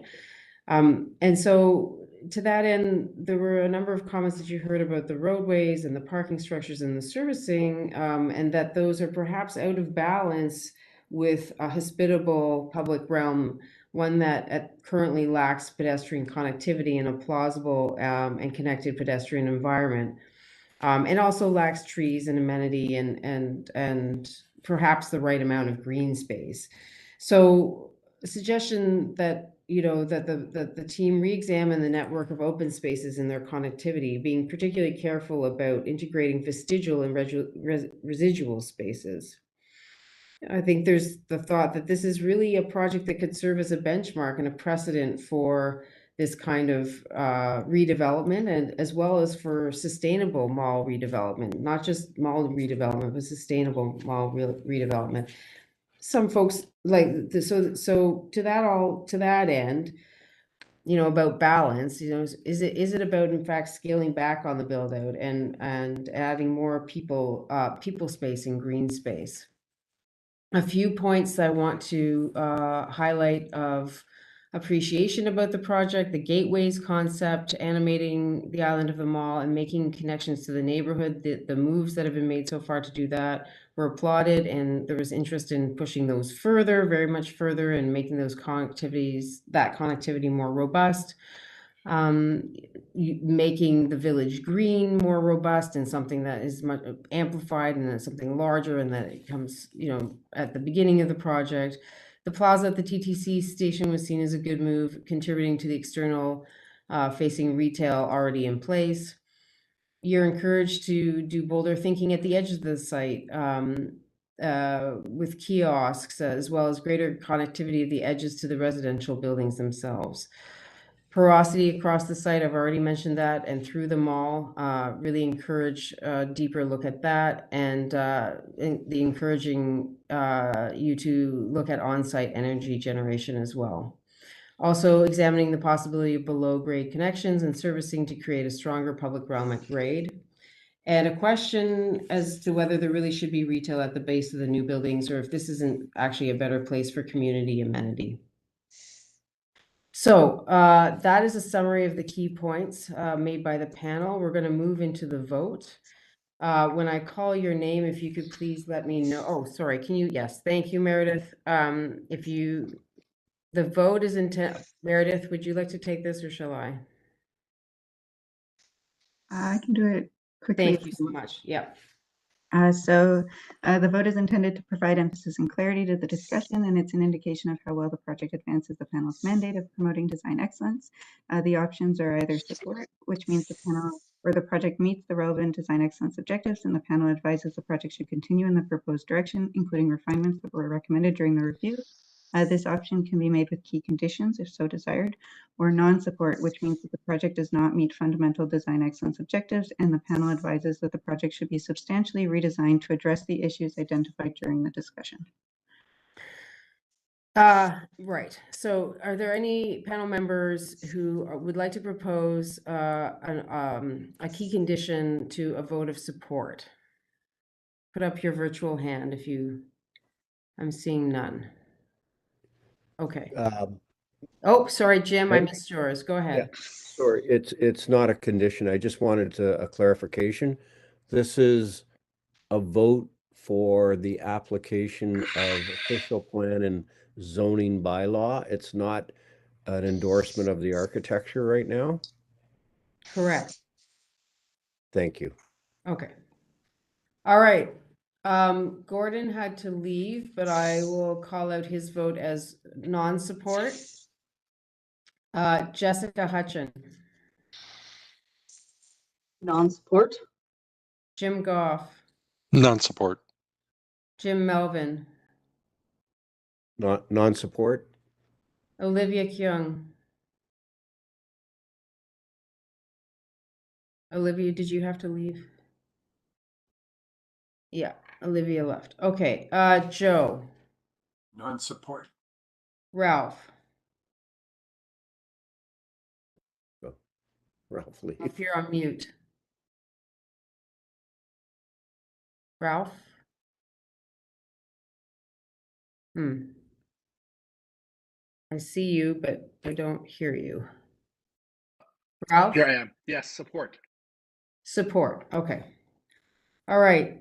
So there we have a vote of 1, 2, 3, 4, 5 non-support and 1 support. Thank you so much to everybody today for presenting and the project. We wish you great success moving forward with it and look forward to ideally seeing it again. Thank you everybody for participating. This concludes the DRP session for the 8th of December, 2022. Happy holidays, everybody. Happy holidays. Thanks, Thank you. Thank you. Thank you. Thank you, Bye. everyone. Bye. Bye, everyone. Thanks, Meredith. Thanks, Meredith. Yes, thanks, Mary.